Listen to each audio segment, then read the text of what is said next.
Tonight, 120 retired generals have slammed President Biden as being mentally unfit as an ongoing... I screwed it up. I was going to try and go for it. I couldn't do it. You did good, though. I was trying. What did I do? Did I do something wrong? No, I just couldn't I got nervous for a second. I was going to try and do this bit.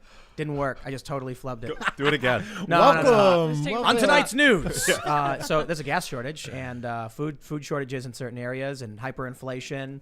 And Elon Musk says we're not going to be... Here's what I love. Bitcoin drops because Elon Musk says we're not going to sell it.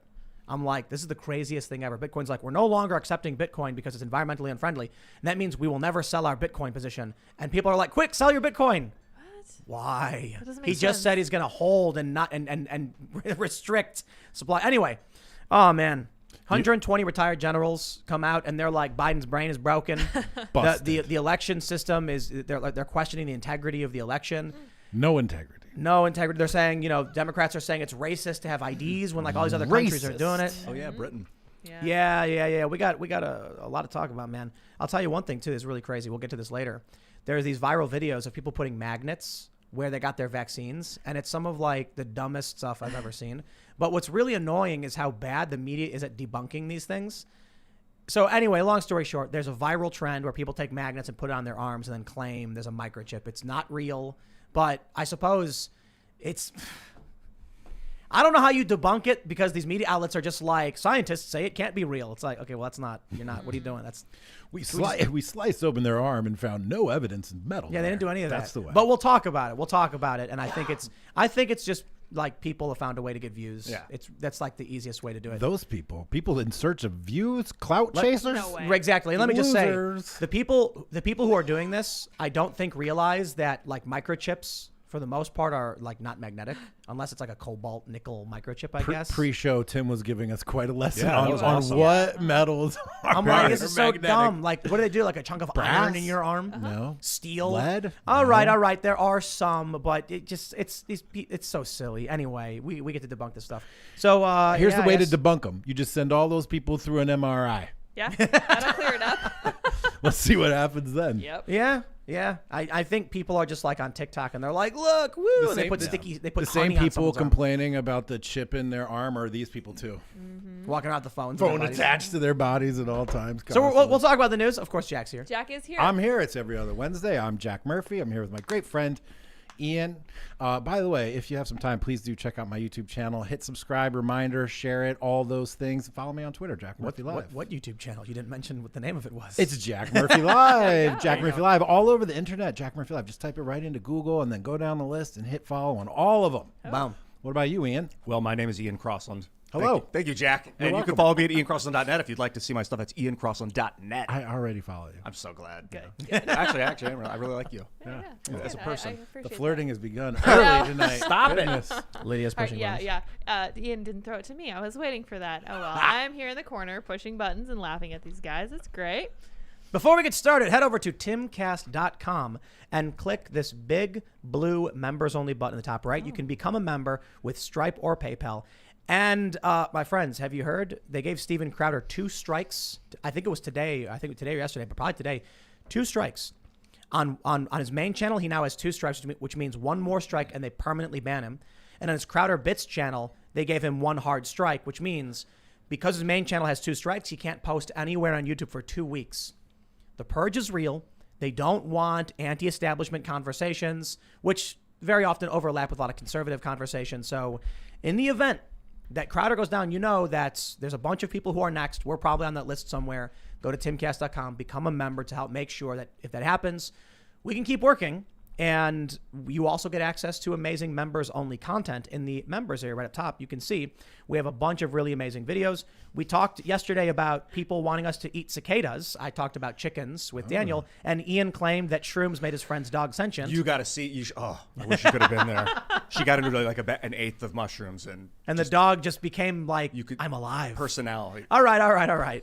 If you want to see that, go to timcast.com, become a member. You can watch the video. And don't forget to like, share, and subscribe to this channel. Share this video. Take the URL. Seriously, someone posted this video and or this photo, and they were like, this is what happens when people share. And it was a major spike in like the YouTube viewer count or whatever. Like you can see the bar graph. take the link, put it on Twitter, Facebook, whatever, help leverage that, I suppose. And if you're listening on iTunes, Spotify, or wherever, give us 5 stars, leave us a good comment. Let's get into the serious news. So I mentioned this story a moment ago, for those that aren't familiar. More than 120 retired generals and admirals signed open letter questioning Biden's mental health and backing election fraud claims. I mentioned this, and the first thing that Jack said, what did you say? Are we back to trusting, retired officials of all kinds, experts? I mean, didn't we just spend the last 4 years reading letters from all kinds of lists of people saying, 100 of these guys said that Donald Trump is insane in the membrane. 100 of these guys. 100 of these guys. 100 of those guys. And then 100 of those guys. And now we got 120 of these M&F guys. But I believe these guys. That's right. Because they think the way I think. That's right. Yes. Correct. You know, Jack. I saw the 350 whatever former military officers saying Trump was unwell, and I was deeply offended, and it was clearly fake news. Clearly. And then I opened up this story from the Daily Mail, and these 100 retired generals clearly are the ones who are of sound mind. They were the smart ones, obviously. Nothing but the best. I got to be honest, though, I do think these guys are right. Like, Biden is not all there. He's definitely not. So, all I there. mean, obviously we have our bias, I suppose. But here's the story from the Daily Mail. No. They say the letter echoes former President Trump's claims of widespread election fraud, which have not been borne out in the courts, and come on a day when Liz Cheney ripped Trump for his claim the election was stolen. Now, I'll mention this too. What may be the stupidest, most boring story I have ever seen in any news cycle? Liz Cheney getting stripped of some Republican committee woman position. Who is she? Dick Cheney's daughter. I'm joking, guys. Yeah. Come on. No, but what was her position? What was her position? I have no idea. And who cares? I no care. I'm sitting here reading the news, and it's like 2 weeks ago, there was reports out of Ohio, Nebraska, and Arkansas, food shortages. A bunch of different restaurants are like, we can't get food. Why? You see these stories about how people are walking off the job. Like, we don't want to work at Wendy's or whatever. That's happening at processing plants. It's happening at factories. It's happening at steel mills. It's happening everywhere. People get paid not to work. I'm seeing that story, and we'll get into more of that later. I'm seeing the story, and I'm like, wow, this is scary. And then I look on Twitter, and it's like, Liz Cheney. I'm like, who cares about Liz Cheney? Is there a 45-year-old dad, looking at his 2 daughters in the corner, thinking to himself like, oh man, if Liz Cheney doesn't get removed, I don't know what my future's going to be like, or my daughters. No, he's like, do I have food tomorrow? Is there gasoline? The Democrats just are demanding another pipeline be shut down in Michigan because they're worried it'll leak in the lake, which hasn't happened before apparently. And it's weird timing to shut down a pipeline when we have this other thing going on. Anyway, I digress. That'd be 3 in 1 year for them. Yeah, exactly. Wow. One, yeah. So let's see what these here generals. Oh, and that have was to say. that was just the day after that. It was like basically the head, I think, of all of the Department of Energy, maybe was our Department of Transportation. One of them, the lady was saying, "Well, pipelines are definitely the best way to That's be right. shipping the gas." Yep. Yeah. Talk about weird. I gotta say, when I saw that story about Democrats shutting down the pipeline in North Michigan, it goes into Ontario, I guess, for processing, refining, but still that helps supply the region. And I'm just like, are they trying to destroy everything? Are they actually like mustache twirling villains who want to burn the system down? Because it's like, I don't know what to say, man. I've been having this feeling lately where I'm like, am I doing the Biden version of TDS? Where like everything that happens is definitely his fault and definitely part of a grand scheme and definitely evidence that they're trying to kill us all and destroy the country one step at a time right in front of our faces. Yeah. No. BDS. Yes, they are. No, they're not. No, you're not. You're not. You don't have Biden derangement. I don't think I don't have Biden derangement I don't think it's syndrome. Biden though. I think that he's just a pawn that isn't cognizant enough to be aware of what's going on around him. Well, so let's take a look at this letter real quick, and then I do think we'll lead off with that because that's a really good point. And I think the answer is no. We don't have Biden derangement syndrome. I think some people do. Yeah. Absolutely. I think there's people who are building careers off of like Biden is always bad. No, when Biden announced he was moving up the vaccine schedule, I give him credit. I was like, that's fantastic. Absolutely. Donald Trump was the one who did all the work for this. Donald Trump deserves credit for Operation Warp Speed. Joe Biden saying we're going to increase production, move the schedule. It's a good thing. It's not like he won a war or like ended a war or got everybody rich or anything. But, I try to give credit where credit is due. No, he started wars that made us all poor. Right, exactly. Yeah, and that's bad stuff. Yeah, that's bad. 2019, best numbers of our lives, Jim Cramer, whether you trust the guy or not. But anyway, here's the letter. And I'll read just some of it so you get the general idea. Well, I'll read the highlights because reading the whole letter, they say, Quote, election integrity demands ensuring there is one legal vote cast and counted per election. Legal votes are identified by state legislatures approved controls using government IDs, verified signatures, et cetera, they write. They have a huge list. Like, let me read this one. The mental and physical condition of the commander-in-chief cannot be ignored. He must be able to quickly make accurate national security decisions involving life and limb anywhere, day or night. Recent Democrat leadership inquiries about nuclear code procedures sends a dangerous national security signal to nuclear-armed adversaries, raising the question about who is in charge. We must always have an unquestionable chain of command. 100%. We talked about this on this show. When the Democrats were like, maybe Biden shouldn't be the only one with nuclear capabilities, like with the codes. And it's like, what are you telling the world when you say that? True and Shabbat pressure? What do you think Kim Jong-un is thinking when he watched Joe Biden say that? Or when he sees Joe Biden go, I'm going to get in trouble if I answer questions, so I got to leave. So What do you mean? How would you feel if you walked into a tent in the middle of a war, you were at war with your comrades, and you walked into a tent and Joe Biden was there, the general, and you were like, what do we do? And he was like, He'd be removed immediately. Immediately. He has, as far as I know, zero military experience. He would have gotten fragged a long time ago. Well, hold on. Trump doesn't have any combat experience in the military. Zero. However, you walk in and Donald Trump is going, we are not going to allow them. No, excuse me. We are not letting them take that front. I want more soldiers there. No, it's quiet. Excuse me. And they're like, okay. Joe Biden's going, the one strategy, we gotta focus. Anyway. Yeah, that's when the guys take him out. That's when they say, okay, Grandpa, come on. If you stumble and don't. I mean, They walk. You mean they walk him out of the room? Yeah, Right. they remove him from his position. Right. Jesse Kelly had a great tweet about this today. He's also going to be live on Jack Murphy Live tomorrow, 12:15. Jesse Kelly. Good Thank you. The guests are getting better. I have some awesome. great guests coming up as well. And he's pointed out, he's like, look, if you're a bad guy out there in the world, this is your moment to make your move. This is your moment to make your move because there's nobody on watch. Nobody seems to care, and if they do care, they kind of want to help you.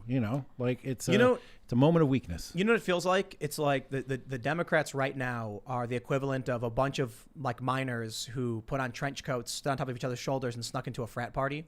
And so now they know that the amount of time they have in this party is limited. So they're like, just grab as much as you can, and they're like drinking, and then like the frat leader guy, he's like some douche bro who's like, yo, what are these kids doing here? Get them out of here. Basically, my analogy is they're in the system. There's no leadership. It's wild and out of control. And they're extracting and just like watching the whole thing fall down because they want to get as much as they can before they get the boot because they know they're getting the boot.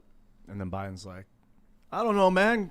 Give me a Biden, six-pack. No, hold on. Biden is the grandpa they use to sneak into the bar. Oh, Yes. yeah. Alcohol. Right. These are my kids. They're all 50. And they're like, okay, grandpa. And then, Did the generals put their names behind this? Oh, yeah. That's legit. Any names that we know? Let me see. Curious, yeah. They got some photos. Major General Joe Arbuckle. Oh, John Arbuckle. That's a name, Garfield. huh? Wow. Do you want me to read all the names? Yes. I'm just kidding. I guess a few, maybe. What does MG stand for? Major General? Yeah, I think so. Major General Joseph T. Anderson. Marine Corps. What's RADM? Philip Anselmo. Joseph Arbuckle. John Eric. Rear Admiral? Yeah. There you go. Ooh, yeah. John Yeah, W. yeah. Bayless, James Best. There's so many titles in here. I'm Wow. like Charles Bishop. I'm not going to read everything. Edward Biggs, Richard Tex Brown. Ooh, they call him Tex the Third. Whoa, he's a third or something. That's I cool. love this guy. Doesn't sound like a very diverse bunch. Joe Owens, Jimmy Pappas. Hey, Jimmy Pappas, huh? Paul Mock, Leonard F. Picote, Do we have any John Poindexter. any Oh. BIPOCs in there? That's legit. I don't know. I don't know. I see a John White. That's Oh, the wow. opposite, Oh, though. yeah. right? That No, is. other way. How many women? No women. How many people of color? With no women, no people of color. I just Gosh, obviously yeah. don't trust Johns. it. A lot of Richards. I don't Yeah, trust let it. of Johns. Jerry. Ken Hageman. How many total? 180? 120. 20. So what are there? 660 generals all across the U.S. military completely, and Is we're that the looking number? at almost these a third. are retired. Oh, yeah. Oh, they're all retired. Yeah. Okay, that's still a third of the total number of generalship of the United States. More, Come out. but they're retired. They are retired. More people condemned Trump. It was like 357 or whatever retired officers who were like, Trump is bad. That So- was the easy play. So let me tell you something. You do not have Biden derangement syndrome for criticizing Biden when he's doing bad things. I mean, did you criticize Trump when Trump did bad things? Yes, constantly. Yeah, well, when Trump fired Tomahawk missiles into Syria, Fired Darren Beattie, fired Michael Anton, all kinds of bad things. Didn't fire a bunch of people, brought on John Bolton. Yeah. So Not Anton. That was. It's very simple. Asking this question, we're very actively trying to make sure we're not just playing that game, Yeah. And that's actually a weakness in terms of the cultural conflict. The left doesn't do that. What happened? Remember when Joe Biden was like bombing Syria, and this woman, the woman from New York Times was like, waking up on Sunday and there's no tweets from Trump. Oh, Yeah, no, I'm so relaxed. Wasn't that Jennifer Rubin? I think Oh, so. Rubin, Yeah, okay. it was, yeah. And I'm like, we just watching the news, seeing like, kids blow up and stuff. But go to sleep. Right. You've been sleeping the whole time anyway, so don't bother waking up. You'll only make a mess of it again if you Look, speak. rigorous investigation is not the hallmark of the left. I recently tweeted out some information from education on the left where the slide said that if you look at data and the only conclusion that you come up with is that if you don't come up with the idea that the system is broken, that for whatever reason that kids have different outcomes, the data is wrong, the system's broken, or you're a bigot. That's it. Huh. It's either the system's sounds broken about right. or you're Yeah, a bigot. I think that's the case. Yeah, that's how you use data. That's what research is all about. Yeah. So to be critical of Joe Biden the way that we were of Donald Trump, I think is not something that we're going to see a lot of on the left. Someone tweeted, they were like, it's been 4 months, and already we're dealing with all of these crises. And then some lefty responded with, how is this in any way the result of Biden policies?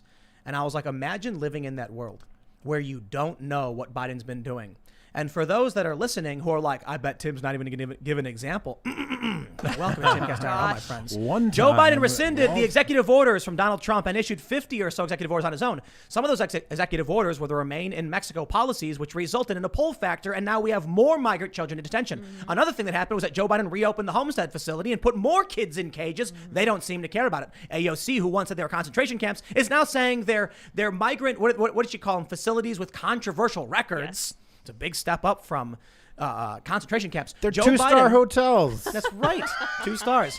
Joe Biden is also proposing that we extend the unemployment benefits of $300 a week for another large amount of time or undetermined amount of time.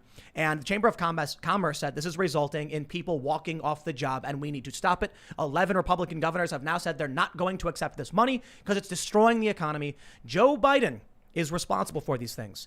It is Joe Biden's policies. He restored funding to political factions in Gaza, and now all of a sudden conflict is breaking out. I am not going to sit here and say, look at Joe Biden. He's making moves on the economy with mass spending. The Democrats and Republicans are responsible for that last year. Joe Biden is now exacerbating it. Things are getting worse. Joe Biden is telling people when it comes to immigration, the words of the president matter, but it's also his policies. These things are having an impact.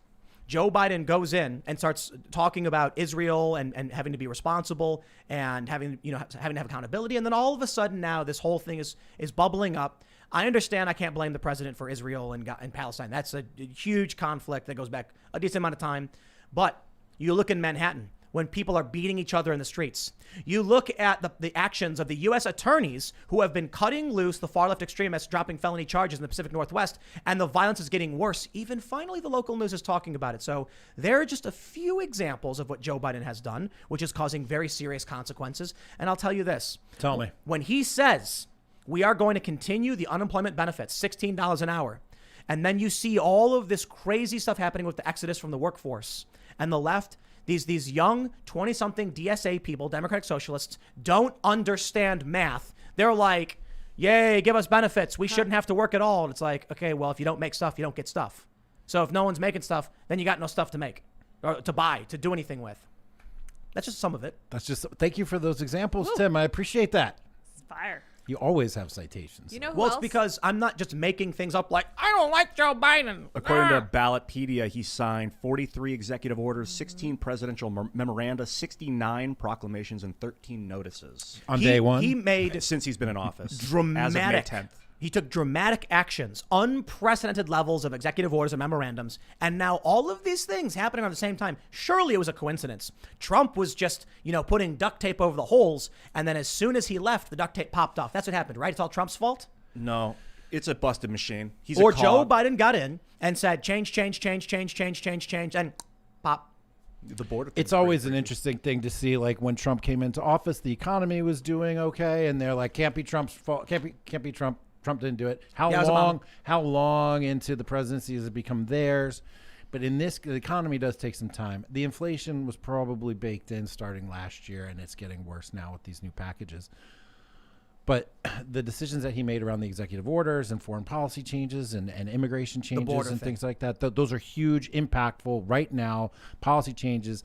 Stephen Miller, for all the things you want to criticize that guy for, he crafted an immigration policy that slowed the flow of refugees or of illegal immigrants. It slowed the massing of immigrants at the border. It slowed the number of kids in the cages and the detention centers and the 2-star hotels, depending on who's talking. It slowed all that stuff. They rescind all of it, and now it just blows up.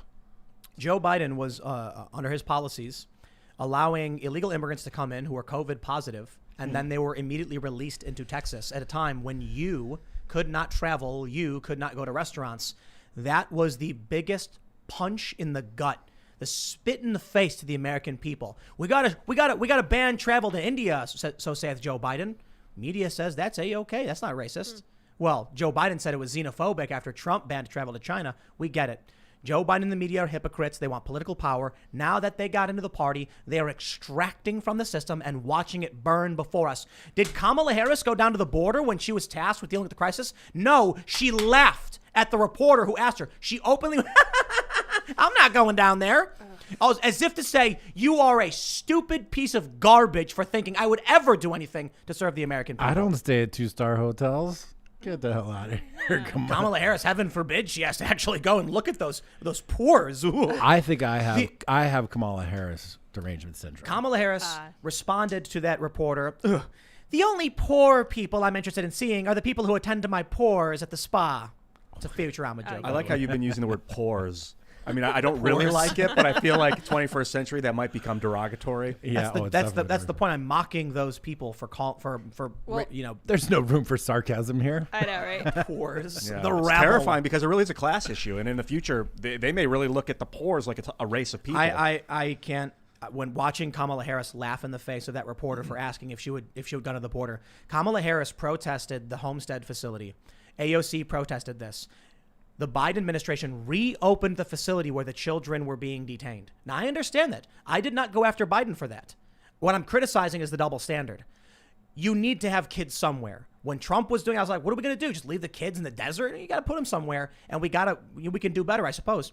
But how are you going to protest that?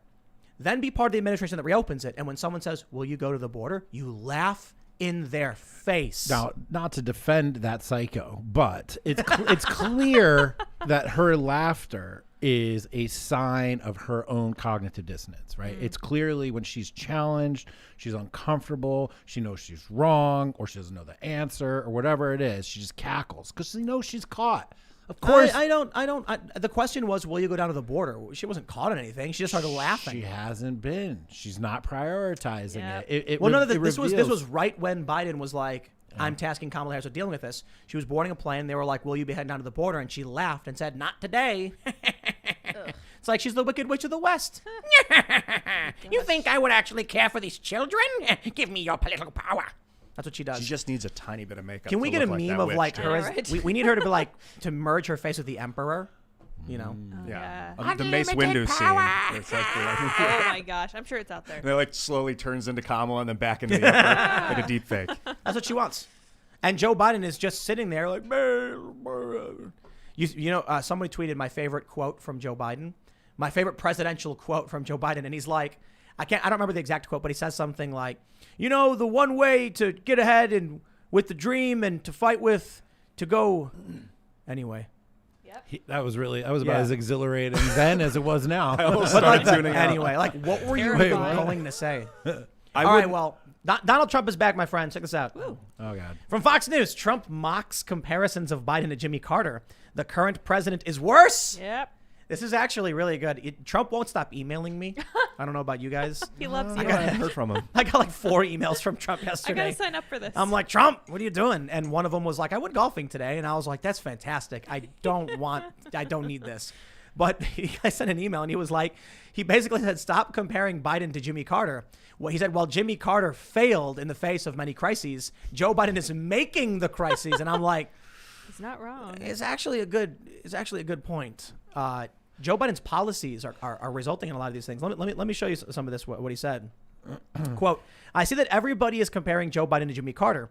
It would seem to me that is very unfair to Jimmy Carter. Jimmy mishandled crisis after crisis, but Biden has created crisis after crisis. First, there was the Biden border crisis that he refuses to call a crisis, then the Biden economic crisis, then the Biden Israel crisis, and now the Biden gas crisis. And those are all policies. Those are all the positions of the Biden administration. Joe Biden has had the worst start of any president in U.S. history, and someday they will compare future disasters to the Biden administration. But no, Jimmy was better, he added. Republicans have said the crisis at the border is a direct result of Biden's reversal of Trump-era migration policies. The Biden admin has in turn said the problem is rooted in Trump's strict immigration policies and human rights abuses. You know what's funny about that? Bro, Trump's not president anymore. The buck stops with you. When bad things were happening with war, people were like, yo, but Trump inherited those wars. And I was like, Trump's president. The buck stops with the president. I'm not going to pretend, I get it. Obama inherited the war from Bush. Obama still did messed up stuff. Trump inherited the war from Obama. Trump didn't create more wars. Trump withdrew a lot of the troops. Those are good things. Trump still did some messed up stuff. 8-year-old American girls killed in a commando raid almost immediately when Trump got elected. But, man, now they're playing this game where when Trump got in and the economy was booming, 2019, best numbers of our lives, they were like, no, it's not Trump. It's not Trump. Obama created this economy. And now the economy is really bad. It's Trump's fault. Well, I think the economy was in a bubble when Trump came in. There was just a mass printing raid.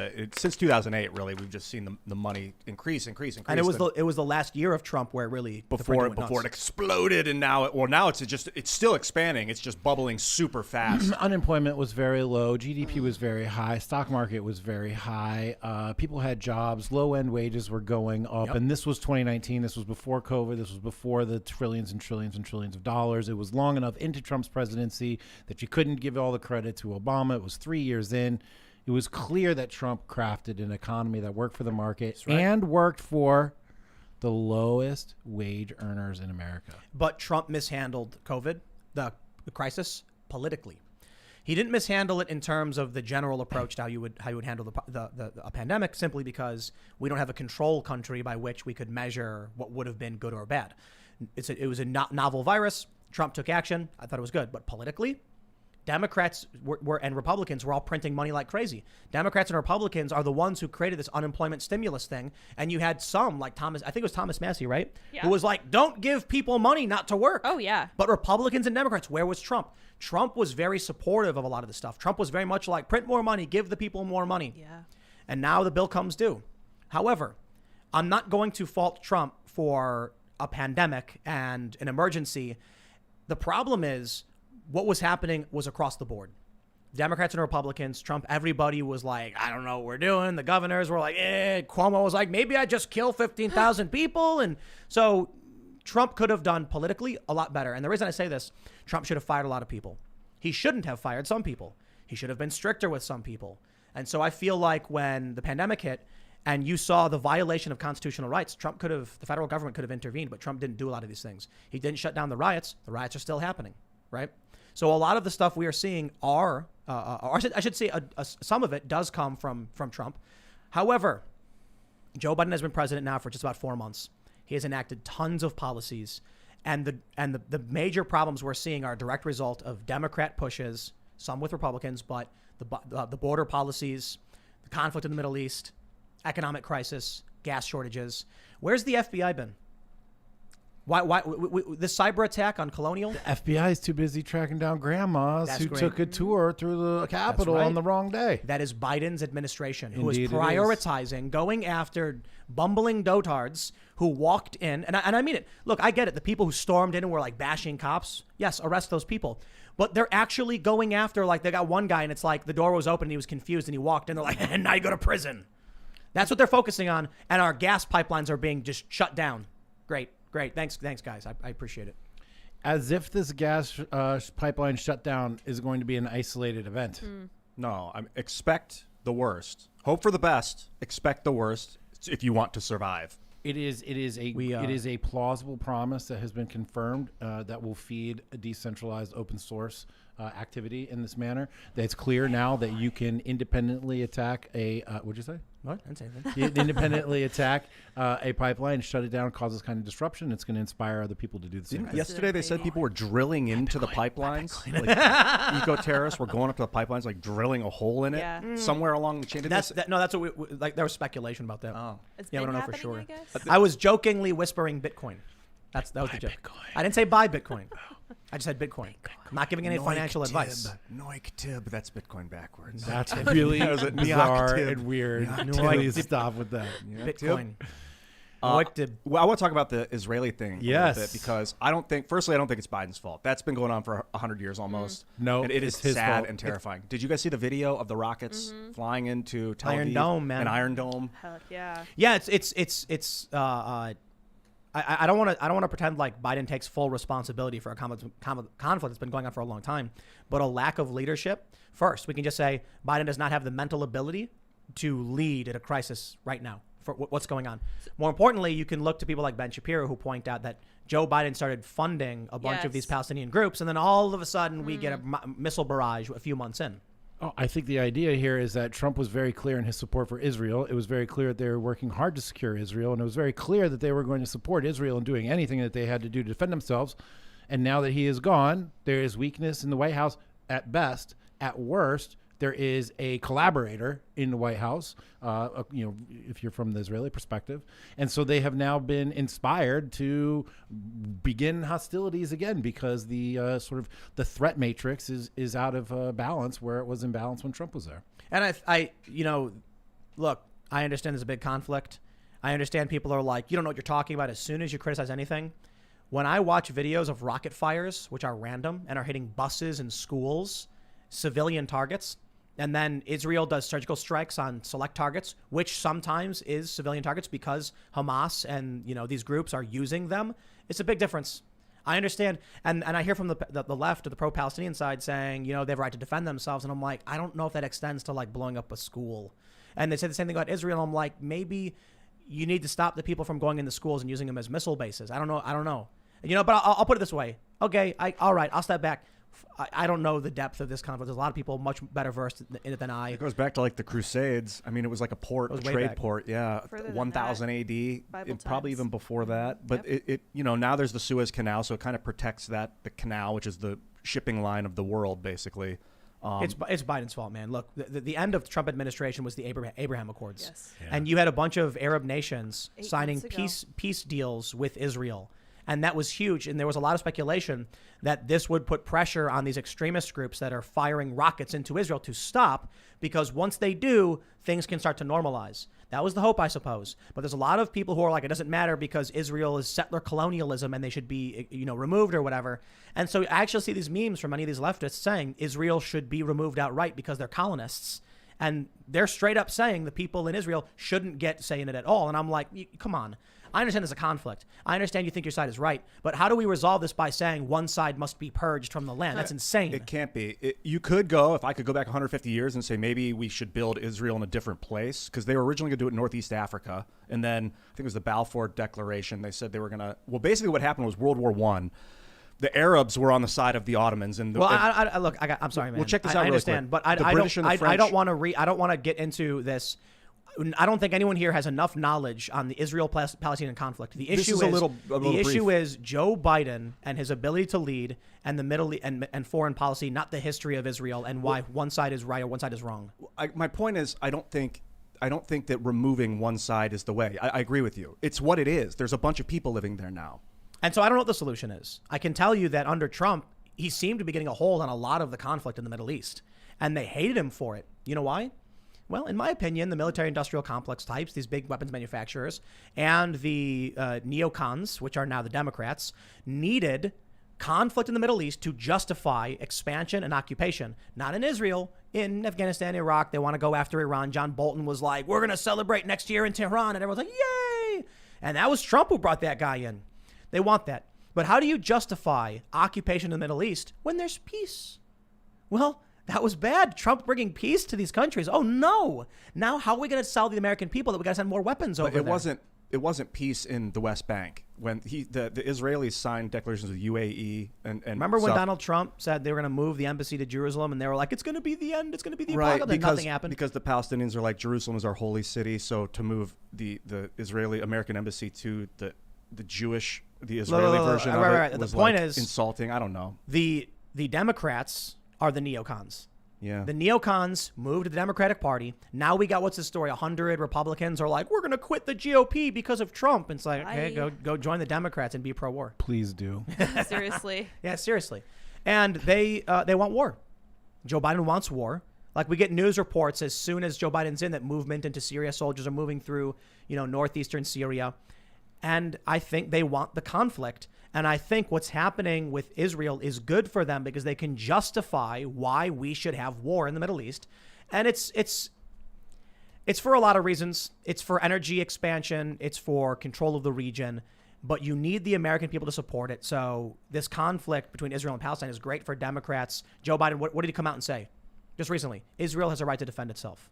Yeah, it's weird because Now we're going to send more money to them, our ally, and we're going to have more conflict, which allows us to say, we got to send more missiles over there and occupy the areas. Like if you stick a person in a bear cage with 100 hungry bears and then you're like, that human needs to defend himself. Well, like, yeah, you didn't need to put him in the bear cage, but you did. And you're right. If you want him to survive, he needs to defend himself.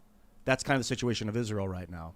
Well, I'm just saying that the conflict is good for those who want to sell weapons. Exactly. And have us energy dependent on another region. That's right. Right. So like the Keystone shutdown, not really aggressively defending this pipeline attack, possibly shutting down another pipeline in Michigan. All these things are disrupting our energy supplies. We need oil. Where can we get it? We don't have it here.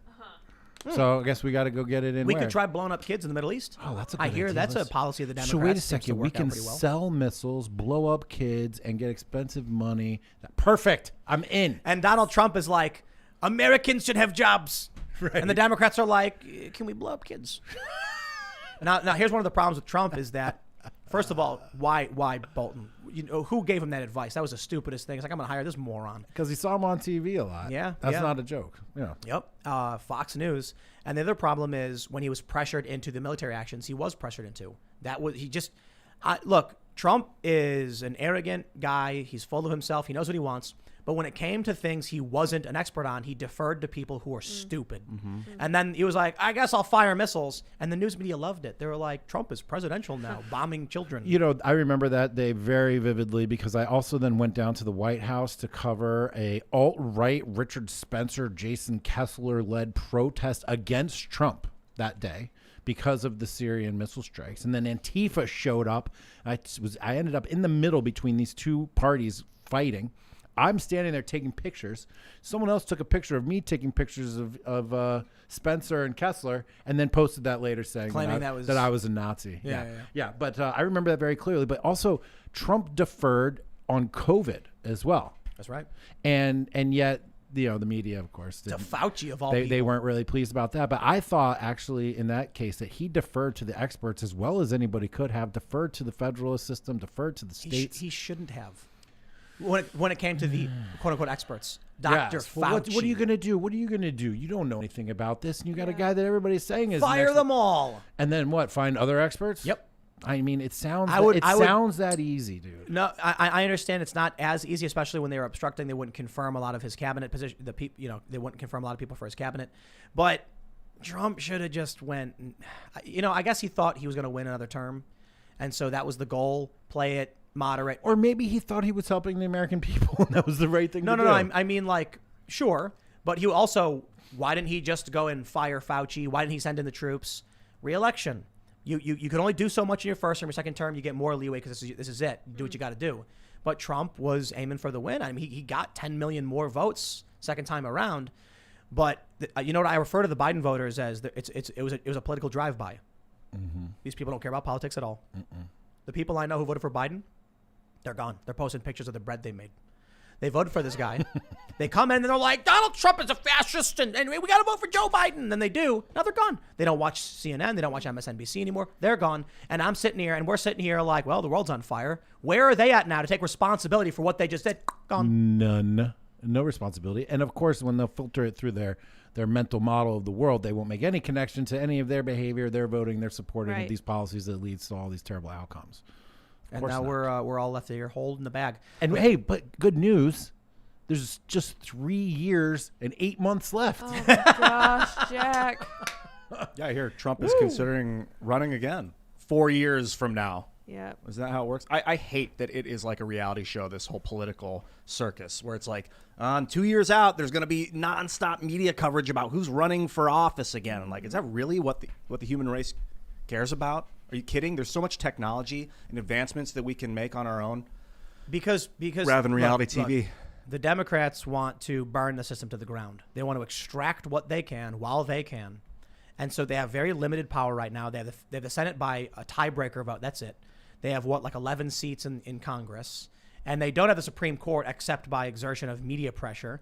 And they have the president who is just not all with it. And they're like, can we just squeeze the last little bit of, it's like you got extra virgin olive oil. This is like the opposite of that. It's you don't think that they're setting themselves in their mind? You don't think that they've thought that they've won the last contested election, that the demographics are going to give them all the government for forever? Nope. They're going to bring in 30 million new voters, and they're settling in.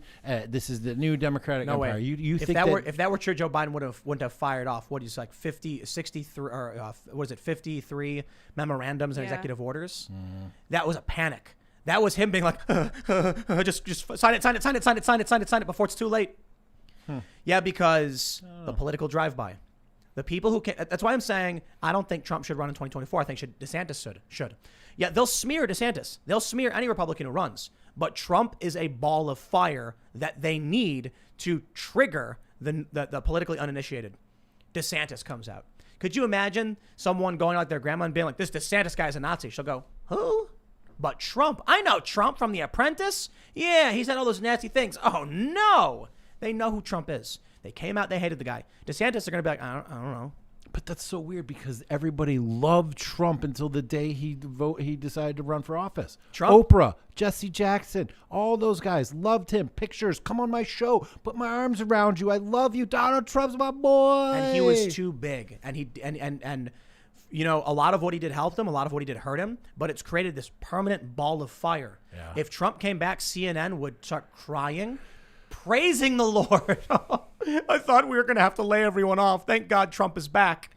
If it's DeSantis, they're going to be like, DeSantis is bad. And people are going to be like, I don't know who that is. I don't care. Where are they going to? They're going to have to go beyond Hitler. Right? Like Mecca Hitler. DeSantis isn't just Hitler. He's Trump. He's Trump. That's got to be the new highest level smear, right?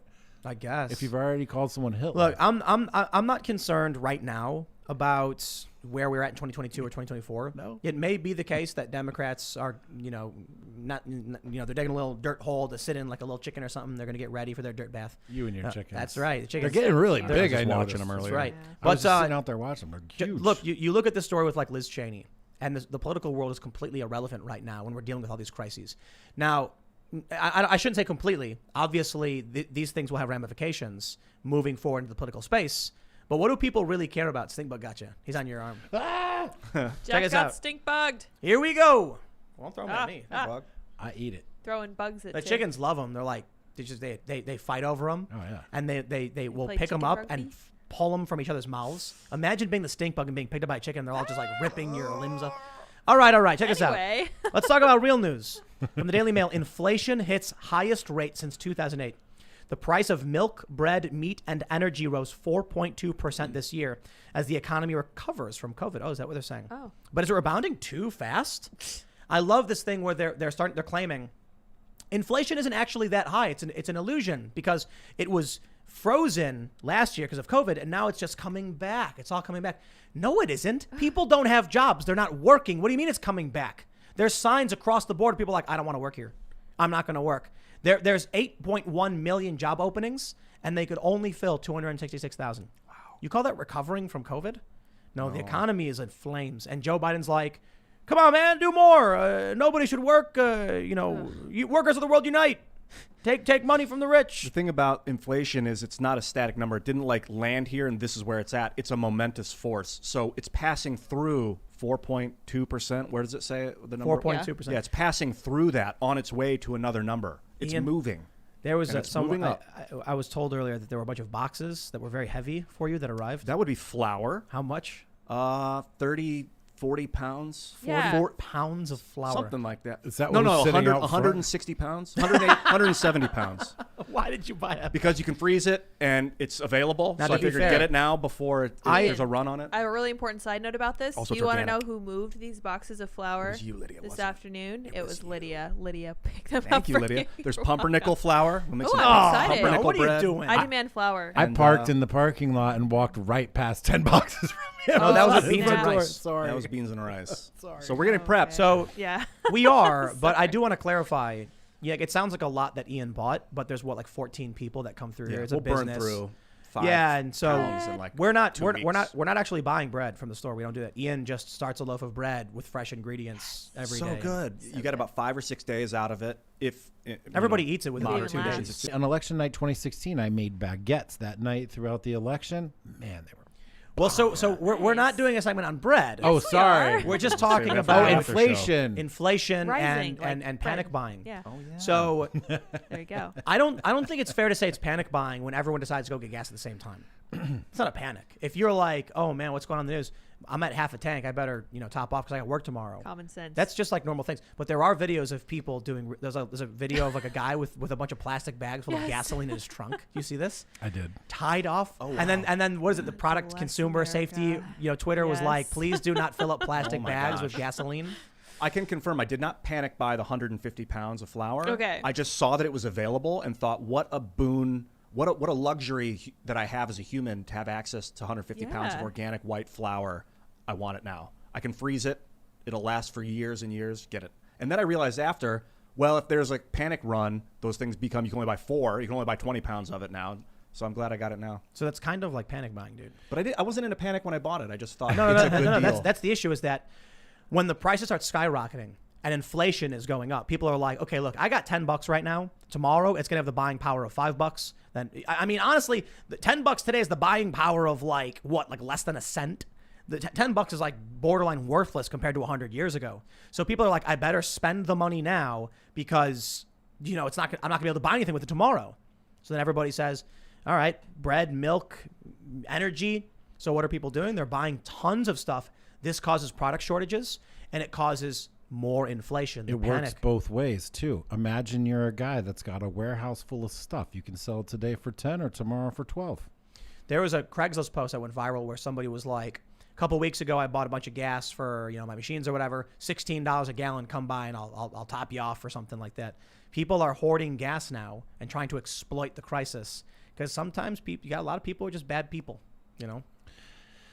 Is that a bad person, or are they providing liquidity in a time of crisis, which is a service that people want because they're freely engaging in the buying and selling of that commodity, which they could not get anywhere else except for that price? This is the same concept behind Uber surge pricing, which I fully support. I've gotten totally screwed by it. I've paid $200 for a $20 cab ride before because there was no other cars and it was a surge time.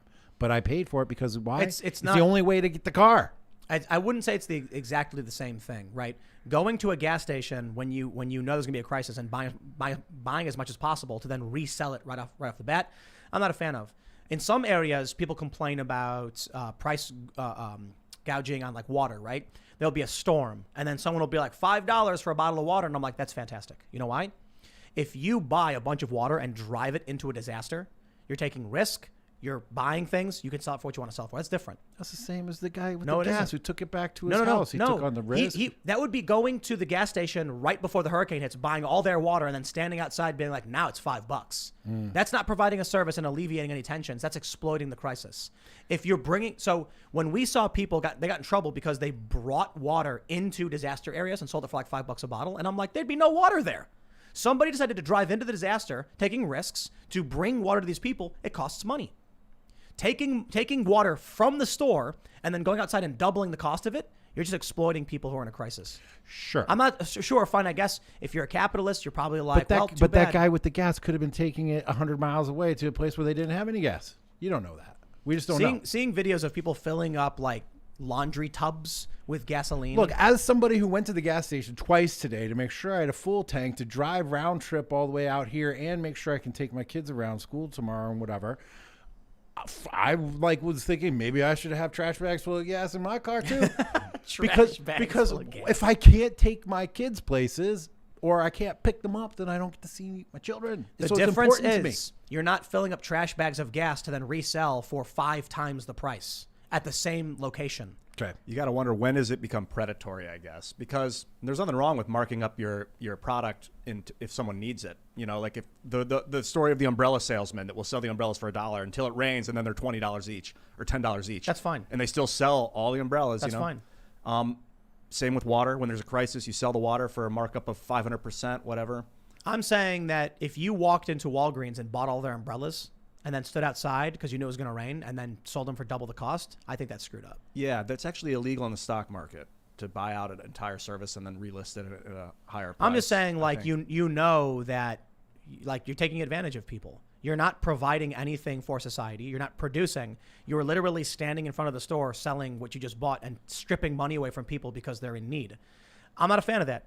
I'm not a fan of people who produce nothing and then can take away from people who do work. I think it's funny because I don't think that should be a left position, because I'm pretty sure Trump supporters are very much in favor of protecting workers' rights and their right to own property and freely trade and all that stuff. Freely trade and so I'm not saying they can't do it. I'm just saying I think it's screwed up. I wouldn't do it. I don't think it's illegal to resell gas for what was like $3 a gallon. It's $5, 5 times as much, $16 a gallon. I think that's screwed up to do. Yeah, I think it's exploiting people, but if it's illegal, it's illegal, I guess. I don't know. I'm just saying, if he brought the gasoline to some place and he was like, look, I had a tank for this reason, I'm going to bring it into this area. If you bought a bunch of gas in West Virginia where there's gas and drove it into North Carolina and sold it for $16 a gallon, I got no problem. You're bringing a product to people who are in desperate need and you're taking a risk. You can charge whatever you want for it. It's yours. If you're buying it from the gas station and then going, all right, now if you want gas, I got it all. I'm like, dude, screw you.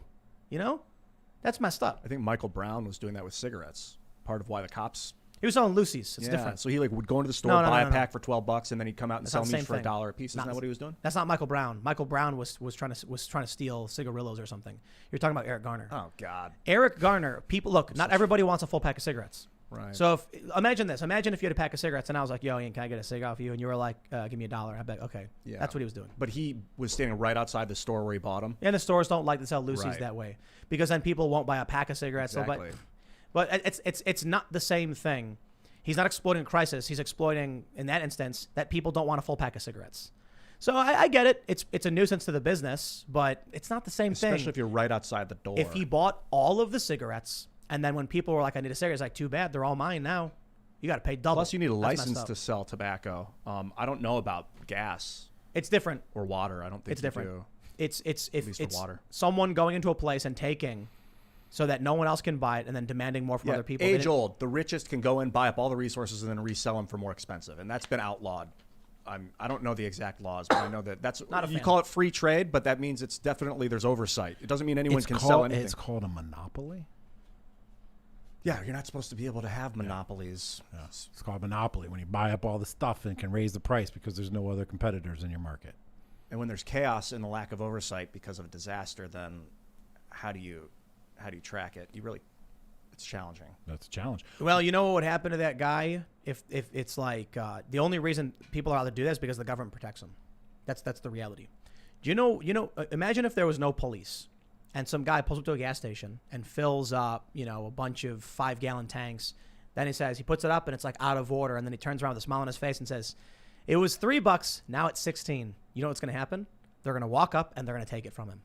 You can get his ass kicked. Yeah. Or they wouldn't. I mean, he'd be like, "Hey, don't take my gas," and they'd be like, "You can't do anything about it. Thanks for the free gas."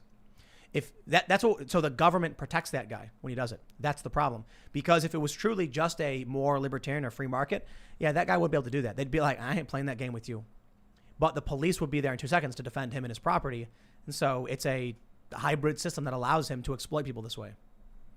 Kind of messed up. If only we had a social worker to distribute all of the gasoline equally amongst all of the little birdies in the nest. Hey, man, first come, first serve. You go to the gas station, you got cash, you can buy it. You fill up your tank, that makes sense. I think if you pull up and you got a 10-gallon real red canister and you're like, look, I'm filling it up because I got a lawnmower or whatever, I think that's fine too. And people are freaking out over that. There's stories where like a woman, you know, out here went to a gas station and she filled up her car and then filled up like a 5-gallon thing, and people were screaming, "You're hoarding! Don't steal our gas!" And she's like, "I got a lawnmower." This is so dumb. Are people yelling at the guys in the SUVs who have a 25-gallon tank and just saying, "Hey, okay," to the Fiesta with the 12-gallon tank? Right. They're yelling at those guys. The whole thing is dumb. The whole thing is dumb. But filling up like 10 tanks and then being like, now it's $16. That's something else. So I'm kind of like, maybe we need to get rid of the police in that regard too, because then people wouldn't do it because they'd be worried about their neighbors. Right now, the cops protect them. If you actually had to worry about upsetting, offending, or wronging your neighbors, law is less relevant.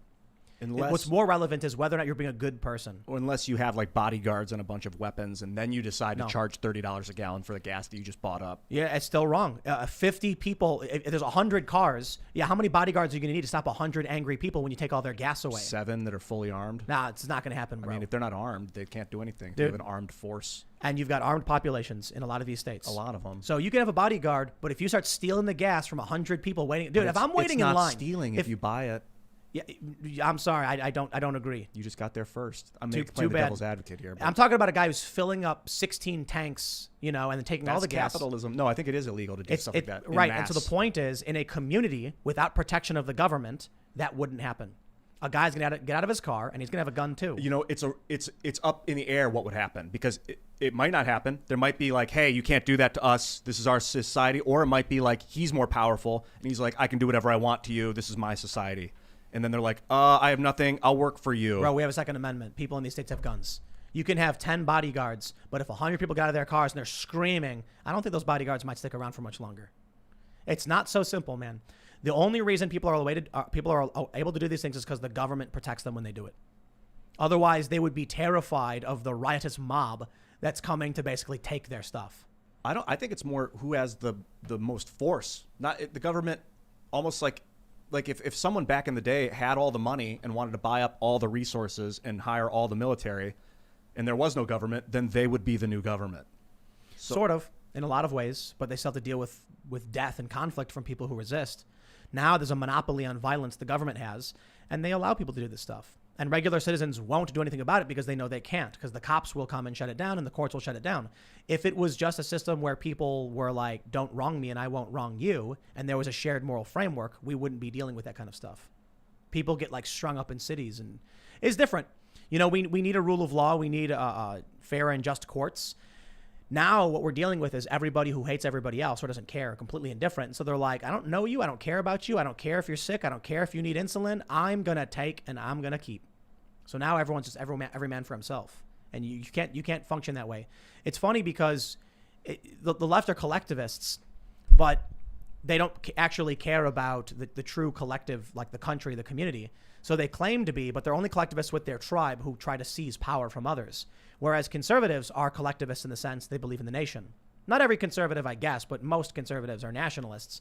And so that's about we as a country working together, agreeing on certain things, functioning together, having certain respect for each other and letting people live. The problem is the culture war is two different moral frameworks. The left doesn't care about any of that. I like the individual versus collective mentality, because if I care about you and you and you, I care about us as a collective because I care about the individuals. But if I just care about the collective, you become like nameless faces to me. And all I care about is what we do as a group. That's the danger of collectivism. And then they think you should be punished because someone in the house did something. It's the sins of the father, I suppose. I don't know. Look, man, inflation's going up. So we're buying Bitcoin, I guess. I think. You know. We got a gas shortage. We got food shortage. We got all kinds of shortages. The only thing we don't have a shortage of is dollars. Dollars out there. We got too much dollars. Chasing everything everywhere. And, you know, the sad, scary part is that MMT, modern monetary theory, is making headway into the government. And somebody somewhere up there right now is saying, oh, inflation's going up. Well, the way MMT prescribes to deal with inflation, how you do that? Raise taxes, baby. Well, that's what they want to do. Yeah, raising taxes is how you control inflation according to modern monetary theory. So keep an eye out for that, guys. After all this, skyrocketing gas prices, skyrocketing food prices, inflation everywhere, and guess what they're going to do to fix it? Raise your taxes on top of it. Yeah, because they have to compensate for the fact they're printing money like crazy. They got to soak it up out of the economy. Yep. Yeah, the U.S. is rotten. It's Buy Bitcoin. It's rotted to the core, and it's falling apart, and it's getting worse every day. And the scary thing is watching what we talked about last year happening right now. It's all happening. We were all saying the bill will come due on the mass printing of this money. Yeah. And I said, look, if we printed the money and gave it to everybody, at least we're borrowing from ourselves. If they were like, we're going to print, $3 trillion, and it goes evenly amongst all Americans to tax-free to engage in commerce, I'm like, it's going to cause inflation, but at least we're borrowing the money from ourselves. The problem there is a lot of people who don't work compared to people who do, but there's a pandemic, and we agree we're going to work with each other, and we're a country that must survive and work together. I accept these things. They didn't do that, though. They were giving it to big businesses. I first came on the show, in February of 2010? January 2020. Yeah. And we've been talking about this. We've been talking about what happened through Corona. We've been talking about what would happen if Biden took office. We've been talking about all these things. And all the things that we talked about are actually happening and worse. And I still can't believe it, even though we talked about it, predicted it, said it was going to happen, and now it's actually worse. I should have bought Bitcoin. It's the beauty of physics, man. You calculate where the ball is going to be when you throw it at that velocity in that direction, and it lands there. And that's basically what we did with this economy. I mean, it's blatantly obvious that if you print money in May of 2020, that in February of 2021, you're going to see an inflation spike. All right, well, so we got the Democrats with the border crisis, the economic crisis. We got the mass exodus from the workforce. We got Israel, Palestine. Democrats are on a roll. What's the next big thing the Democrats have been calling for? Hillary Clinton gave an interview about a week ago where she said it's time to hold these big tech companies accountable for disinformation.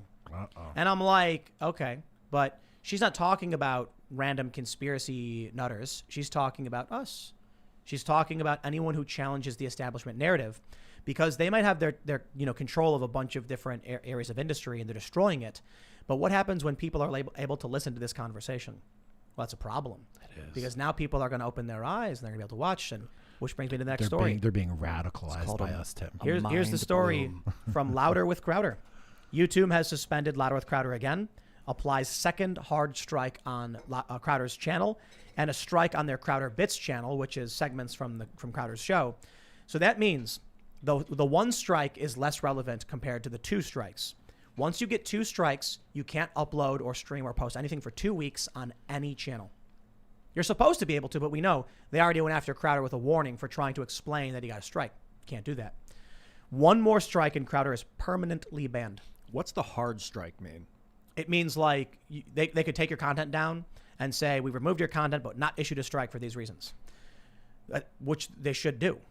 They should do, because this shows what they're doing to Crowder, that their main goal is literally just to get Crowder banned and justify it in the press. They're claiming that by Crowder supporting law enforcement action, they were cheering on death or tragedy. And it's like, wait, hold on. If the cops are doing what cops are legally supposed to do, and you cheer for that, isn't what we're supposed to do? Or are we supposed to cheer for lawless activity? It depends That's a on problem. what they're doing. I don't know the details on what he said or how he said it, but I do know that they have had a target on him and anyone else, and they're going to pick them off one at a time, I guess. So Crowder pulled up a bunch of examples of targeted harassment on YouTube. That's fine.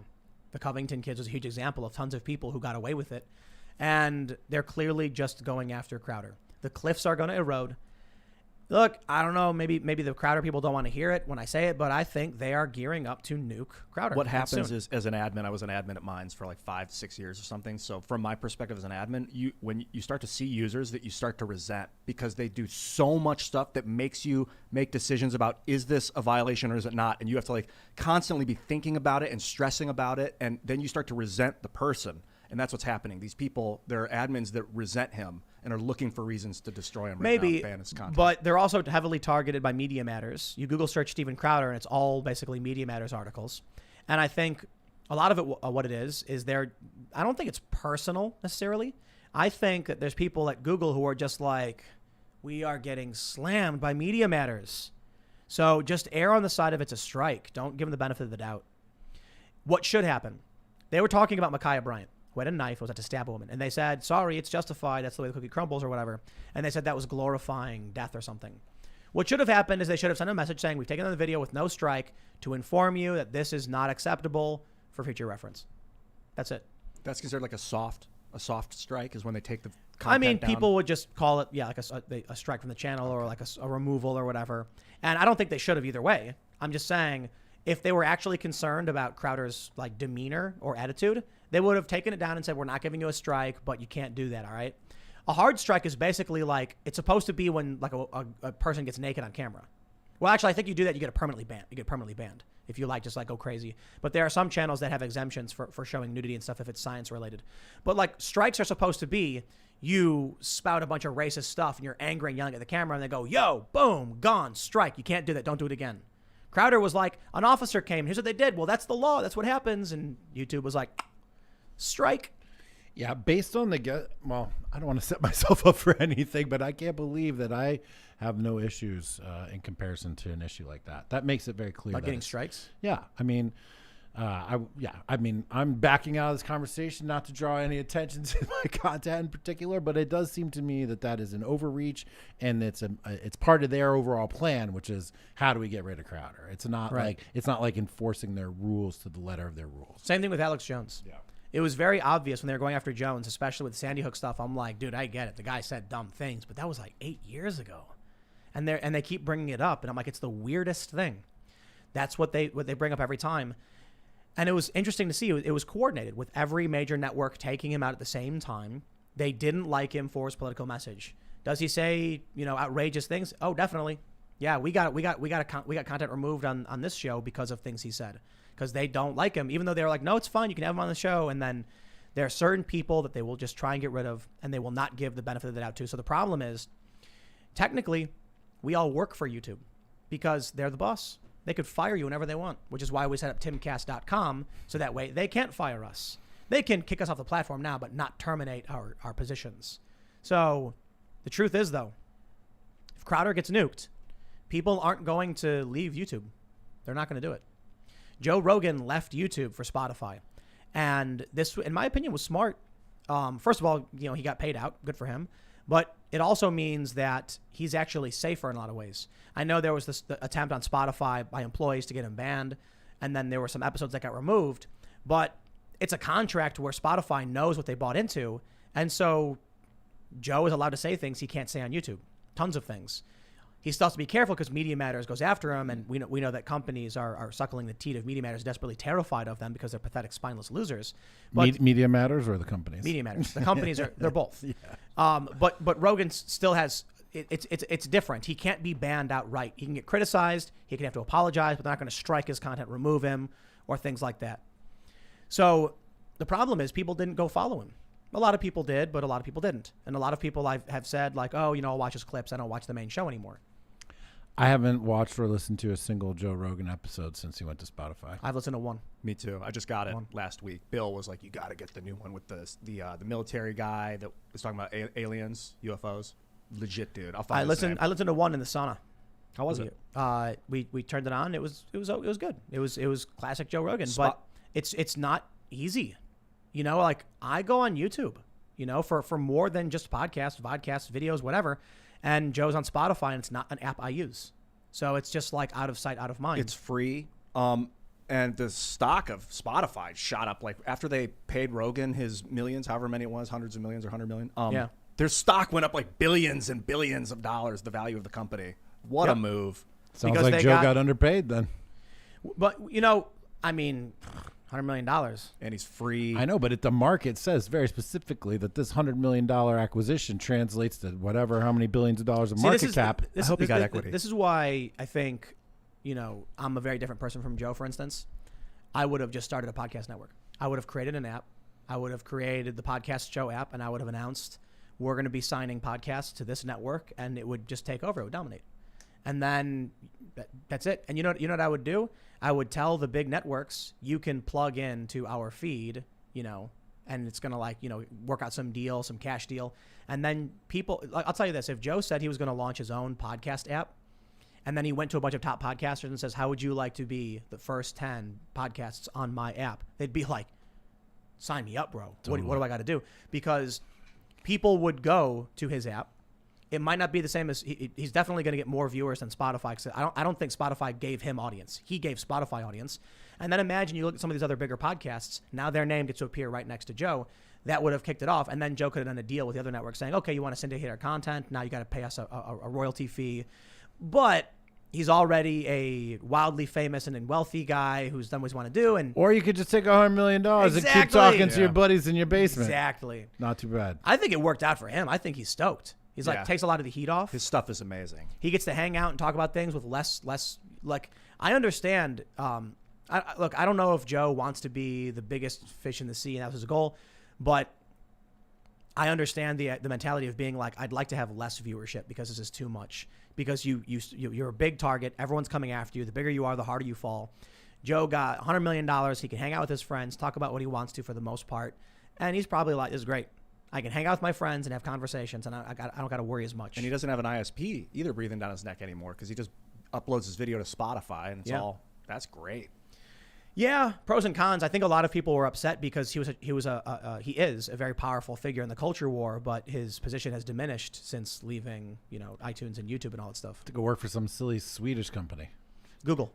Isn't Alphabet is Isn't the- Spotify? They own Spotify? I'm pretty sure, yeah, Alphabet. Really? Is it Google or Alphabet? Yeah, could you Google it? Oh my God. Could you Google it? Oh my God, that's great. Google Can you should not be a search verb. and verify. I'm pretty sure, yeah, it's owned by Alphabet. So it's just from one company to the next. What? It is, right? I'm about to look. Did you look it up? It is. Daniel yes. Eck, co-founder. Yeah. Who owns it? Which company? Alphabet? I think it's Alphabet. Did you look it Not up? Sure. I'm pretty sure. That's So- disturbing. Did you look it up? No, I'm looking for it. Did you just search? It's taking a long time. Yeah, it is taking a long time. Is that Daniel Eck? Yeah, it All just right. shows. Did he the sell it? CEO. Anywho, Joe Rogan's on Spotify. I'm not watching. Yeah, I'm on Google, Spotify, Google though. acquired Spotify in April of 2017. Oh, there you Yeah. go. There you For go. 41 billion. That's right. 41 billion. Google did not buy. No, they did. I don't know, They man. didn't? Where's the? Who owns Spotify right now? Daniel Eck. No, it looks like they're not owned They by acquired anybody. it in 2019. Google / Alphabet. Alexa. Why is this so hard Yeah, to find? $43.4 billion. Four of us live on the air trying to do one Google search. Why is this? Oh my gosh! Shut up, you dumb robot. freaking computer. Digital music news: Google, Alphabet acquiring Spotify in $43.4 billion cash equity deal. But 2019. it says acquiring. Did they actually acquire it? I don't know. Eck That is was only my worth understanding. $4.5 billion. So We're merging three worlds. A lot of people mentioned that when Joe switched over, that it's like still a Google property. So what's the difference? Oh, right. Yeah, he got paid a bunch of money and he gets to do his thing. So look at what's going to happen now. Joe left end of last year, last year at some point. Crowder is on the verge of getting the axe. We here at Timcast IRL are probably not long for this world, year or two. So it's like we got to build up Timcast.com, and that's why I want to make it a network. We got a ton of work being done on the website in the back end. We're doing staging sites, making sure it's done right, and we don't disrupt everything. Once we get the new site up, it'll be amazing. We're gonna have a newsroom. We're gonna have articles being put up. Already, I'm looking to commission mini docs. So you guys just got to send us the mini doc ideas and your portfolio. Show me some videos you've made. We're gonna just be like, here's your budget. Go to wherever and film, do what you can, and then we're gonna publish this stuff. We're gonna start making as much as we can because we got to do it. If Crowder goes, Joe's already off YouTube, so he's it's less likely to be seen. And they've been banning people like crazy. They're pushing everything towards the CNN worldview. Gotta push back. Gotta stand up. I mean, Crowder's got his website as well. He's got Louder with Crowder. He's got Mug Club. So we gotta just build as much as we can before we're all gone. I saw the Tim Pool network was like the second most viewed right-wing YouTuber next to Crowder. Where? I don't know, something on Twitter. I saw Tim some Pool, graphic. right winger. Yeah, so only by there- like 2 million views or something. You guys are very- This is funny because there was the guy who did this. I asked him like, what makes my channel right wing? And he's like, well, you're criticizing Democrats all the time. And I was like, so is Jimmy Dore, but you put him as left wing. It's like, well, Jimmy's very different. I'm like, when I pulled up Jimmy Dore, his YouTube, and I pulled up mine, and we covered the exact same things in the exact same way. And I was like, so what makes mine right wing and his left? And it's like, I guess Jimmy is like more profoundly, like more directly left, like he says. And I'm like, I'm sorry. You're gonna It's have to- because of your guests, Tim. No, this is not guess. This is my main channel. Yeah? Oh. So is it the red letters? It's got to be. Maybe. That's an inside joke from pre-show. No. It's Oh. the view of it. People look at it like, well, it looks Republican, Oh, it looks I see, conservative I or see. something. Oh, And I'm yeah. like, is that it? Because I look at these lefties who hate the Democrats and all they do is rag on Democrats all day. Yeah. That's it. And that's why it's funny too. And the presses are like, Tim Pool's right wing, and I'm like, why? Because you like the Democrats? Dude, it's Sure. the red letters. You tricked them all. Well, the red letter is just a regular psychology Hey, thing. Red catches your attention. I figured out Google tried to buy Spotify. The talks broke down. And now Oh, Spotify's okay. owned mainly by the CEO and another guy. So it's owned by the All right, so it shareholders. didn't happen. Them Swedish boys. They got Rogan instead, basically. Worth more than $43 billion in their opinion. And they get to hold on to the company. Wow. Jeez. And it is. Because that network is, man, that's big. I fear that knocking the grill over. Oh, I did, sorry. That a lot of people are going to cash out the moment they can. Of Spotify? No. Just of the culture war. Like, I don't think Joe ever signed up to be a prominent figure in the culture war. I know. He was talking about the moon landing or something and gorillas or Yeah. I don't know, chimps. Bigfoot. Yeah. And then all of a sudden he starts having interesting conversations, and then he starts, getting in the culture war because the culture war is dominating, and then all of a sudden he's forced into this fray. He was probably like, dude, I am out. I don't want to be here. I'm a comedian. For us, like, we're more political, cultural politics, hard politics. It's a very different space. And I bet there's a lot of people who are saying, look, I'm not going to name names, but there are some people who have been posting about this recently that they used to make political content and then were like, dude, I never was into politics. I don't want to do this. And they've bailed out and they're doing non-political things. They're like, I want to get away from this. Going to video games, going to skateboarding, whatever. Because it's exhausting. It's terrifying. It's alienating. It is awful. Politics is terrible. It's stressful. It's full of anger and hypocrisy and And it makes you a hate. target. Makes you a target. It puts you at risk. It doesn't. For most people, it doesn't pay very well. Danton, French Revolution. One of the guys, there was like Robespierre and Danton were like buddies that kind of started the French Revolution. Danton was quoted as saying before he was murdered, executed by his own people, that it's better to be a poor farmer than to meddle in the politics of man.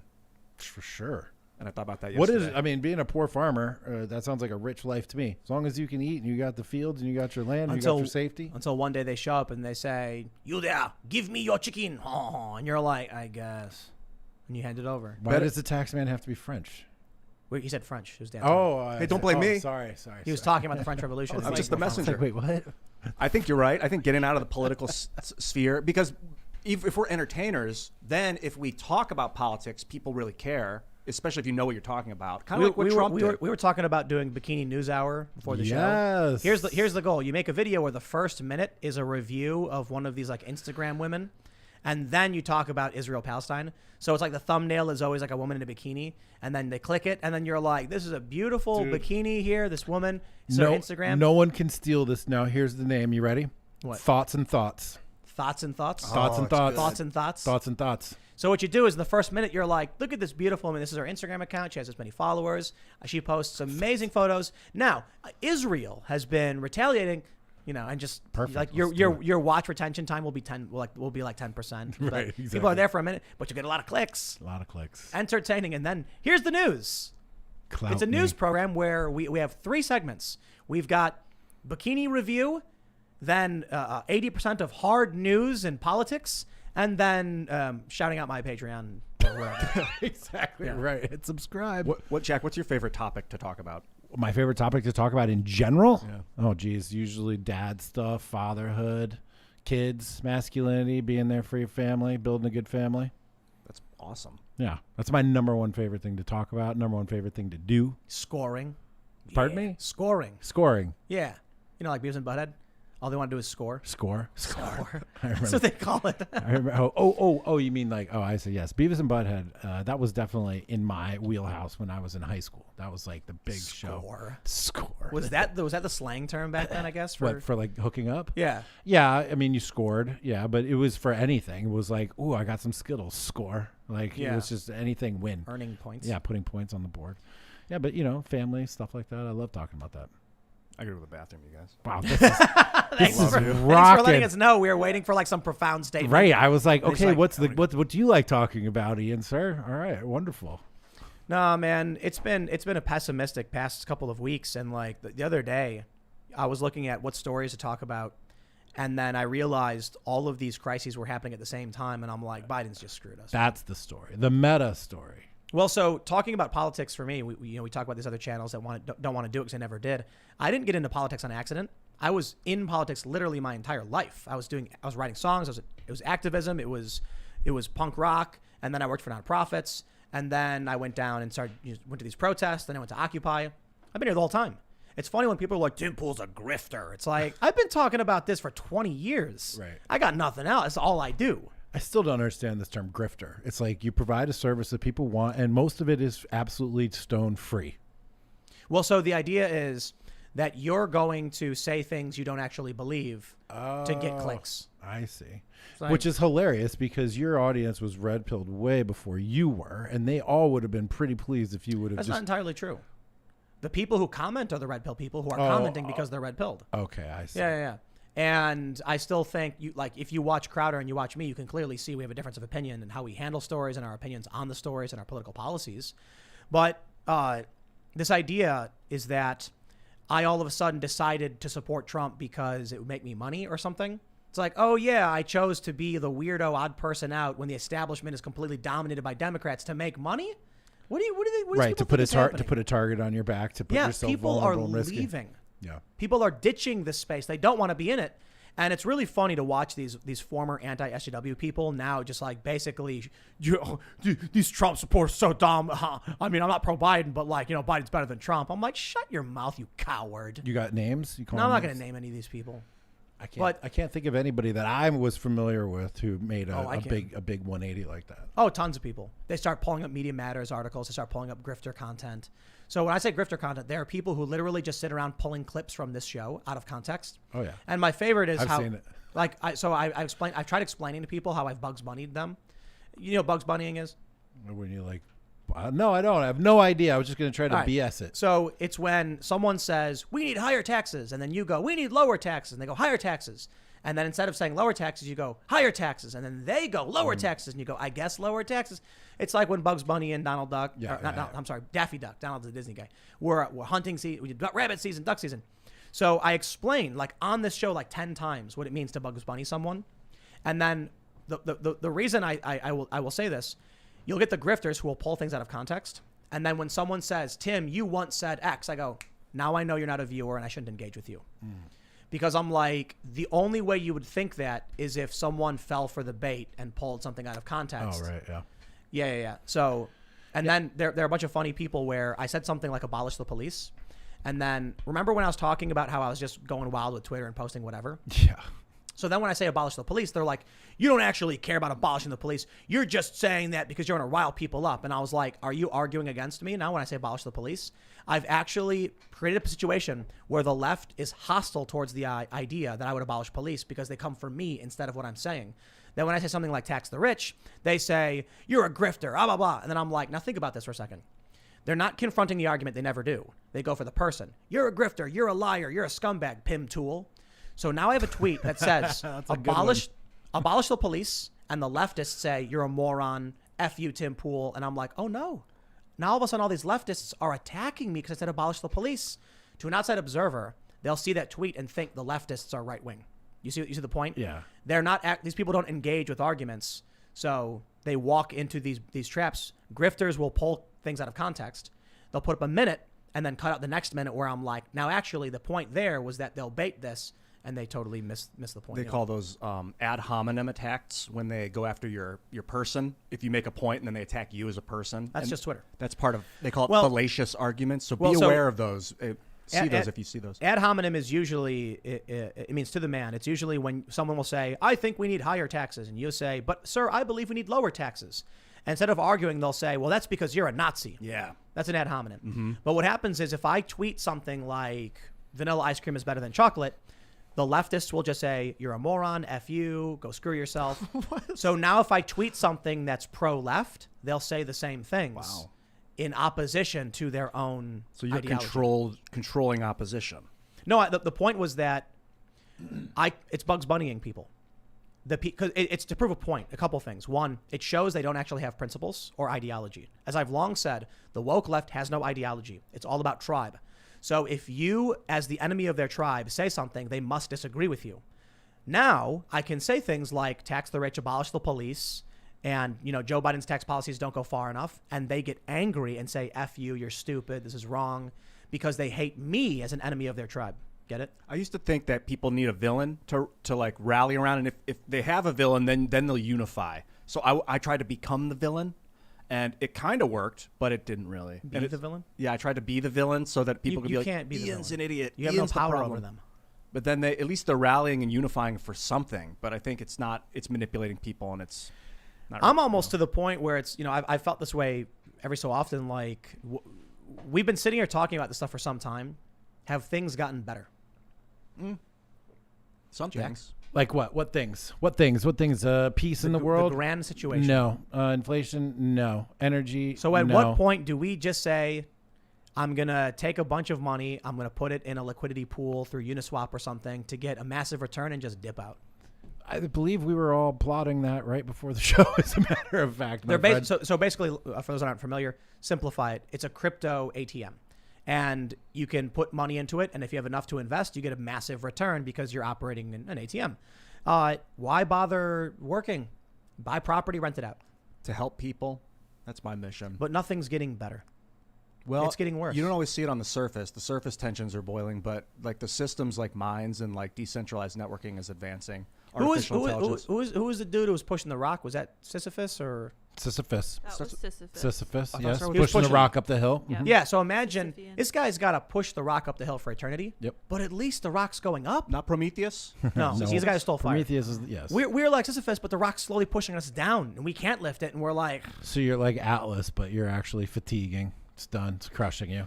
I'm not saying I'm fatigued by any of this. I'm just questioning: are we doing something wrong? Well, Is there a light at the end of the tunnel? Yes. If everything's just getting worse, It's got people are diminished- getting banned, people are getting removed. It's like wind resistance. The faster you go, the more resistance you're going to experience until you hit terminal velocity and you can't go any faster. You can keep hitting the gas and burn more and more and more, but you cannot go faster because of the resistance. Well, no, That's you can. You a just burst natural- into flames. Yeah, you'll explode or whatever. But there's a terminal velocity where you cannot because of the resistance, and that's also with communication. And you can talk about certain things so much until the return gives you, nominal return. I kind of feel like in the end, you just wait until CNN collapses under the weight of its own lack of credibility, and then there's going to be a massive boom in spaces like this, so long as YouTube doesn't shut them all down, or they get banned. And so it feels like an inevitability. It's like we're just one grain of sand in this massive heap, this sand avalanche or whatever, and Right. And the way that our system is set up now, it's so complex that you have this criticality, right? These little sand pieces fall, they fall. And once there's a critical mass, all of a sudden the whole thing's, you just think it's one little sand, one little thing. And then all of a sudden you have a massive movement. Same way with we need like avalanches. Yes, exactly that. But- Avalanches occur based on power numbers and a self-organized criticality. It can explain avalanches using complex system science. Forest fires, I think, are similar in that regard. I think as well. lightning works like that. The runaway breakdown theory. I'm not A familiar few with electrons go, and then a bunch of other ones fall. Actually, one electron goes, and then another, and then they just follow. that. Yeah. No, that's interesting. But it does happen. And the hourglass is usually the very good example where you just see the little grains pile up, and then all of a sudden they all just kind of flush down the side. It looks very stable. It looks like you're just adding one grain at a time, and then all of a sudden the whole system is done. If anything, I learned from last year is that what we're projecting is likely to occur. We're being logical about it. We're pretty accurate. So far. Centralizing power in one social network seems like it's faulty. Seems like there's a lot of possible failure points. So I would imagine that at some point it will fail. I don't know for sure, but we should live as if it will. I think it's kind of what we're doing with Timcast.com, creating external networks. And I don't just post on YouTube. The posts go up on BitChute and Minds.com. Minds.com, Same, me too. Same exact time. Jack Murphy Live. And They're so- mirrored. Right. It all when I post one place, it goes to all the places. Yeah. So that's like if I guess we get banned from YouTube, we just start posting directly to some of these other platforms, and then have Timcast.com as the central hub. But the truth is, man, people stay on YouTube because YouTube is the one app where everything is. Yeah. But then it means your opinions are filtered through that machine. And Well, what's been great is I've been able, through this audience that I've been introduced here to get a lot of guys to sign up for the liminal order. And in there is where we do all of our premium content. And I don't mean just like having talks. I mean like workshops, coaching, classes, seminars, academies, actual real life instruction, real world events. We just had 60 guys meet up for a jamboree in Illinois farmland, lots of gun range time, lots of barbecuing, sports, feats of strength. It was a lot of fun. What can you explain liminal order a The little bit? Liminal Order, yeah, it's my organization. It's an all men's organization based on values of masculinity, brotherhood, and sovereignty. We are in tune with all these issues that we've been talking about here, Tim, all the censorship, all the political oppression, the tyranny that's coming. And we decided, hey, this is our answer to this kind of crap. We're just going to disconnect from these networks. We're going to create our own network. And we're going to work together to serve each other, to build a stronger network so we can all get better. And it's been incredibly powerful and effective. We've got almost 600 members now. And we just had like 60 of them for a weekend in Illinois of doing a bunch of guy stuff.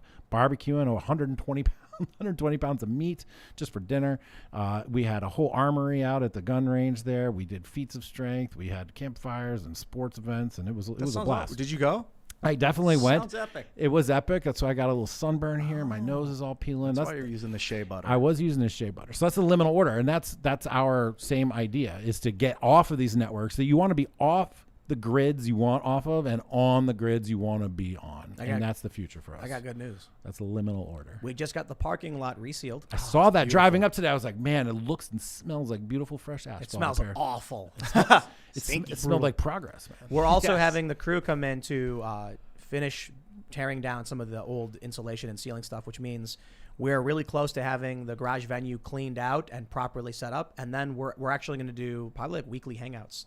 So it'll probably be like every Friday night will be a small thing for certain members. It'll be probably really hard to get tickets, to be completely honest, because what we're doing is that if you're a member at least $25 or higher, then you're going to see the post before the standard $10 members. And so we're doing that for a few reasons. For one, you're getting access to something specifically, which is we'll put up the post saying tickets are available. There's 20 available to come for the Friday night, hangout session. But it's also like the $10 is just to watch content. You don't want to come here. You don't want to show up. And it also helps us filter out any potential threats. It's like a vetting process.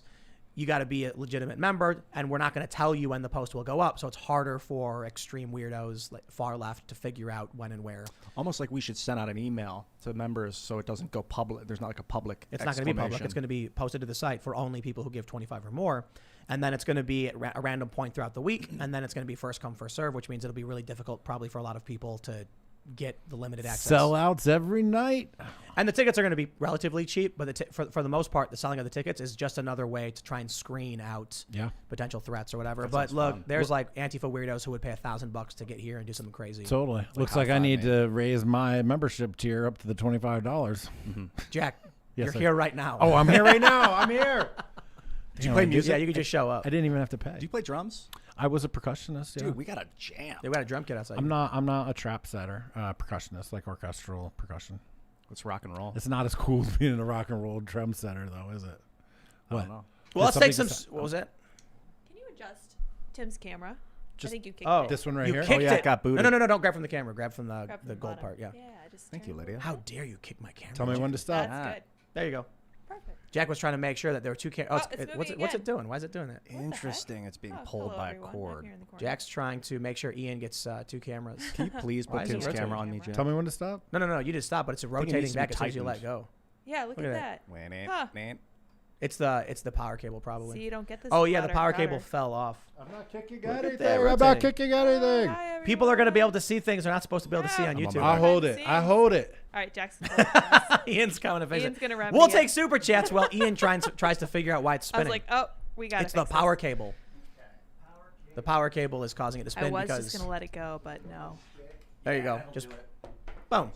Everyone Hey. enjoy. How are we doing? Are we on Tim's good, pretty we're good. face? We're You good. are. All right. Beautiful. There are some things to my right I can't mention that you could almost Oh, see. yes. YouTube doesn't allow us No, to you can't show see the these table. things. That is super shiny Can't see over the there. table. It is super duper shiny. It fit in my hand. Shiny and It was bright. beautiful. Looks expensive, custom, powerful. Twinkly. Gold Illegal, trim. Feel like a illegal man. where I live, Oof, that's too bad. but not here. Anyway, super chats. Gold Smash trim. the like button. You guys rock. Join Timcast.com, become a member. Share this show. Smash. Take that link and then I didn't post it kick wherever. Anything.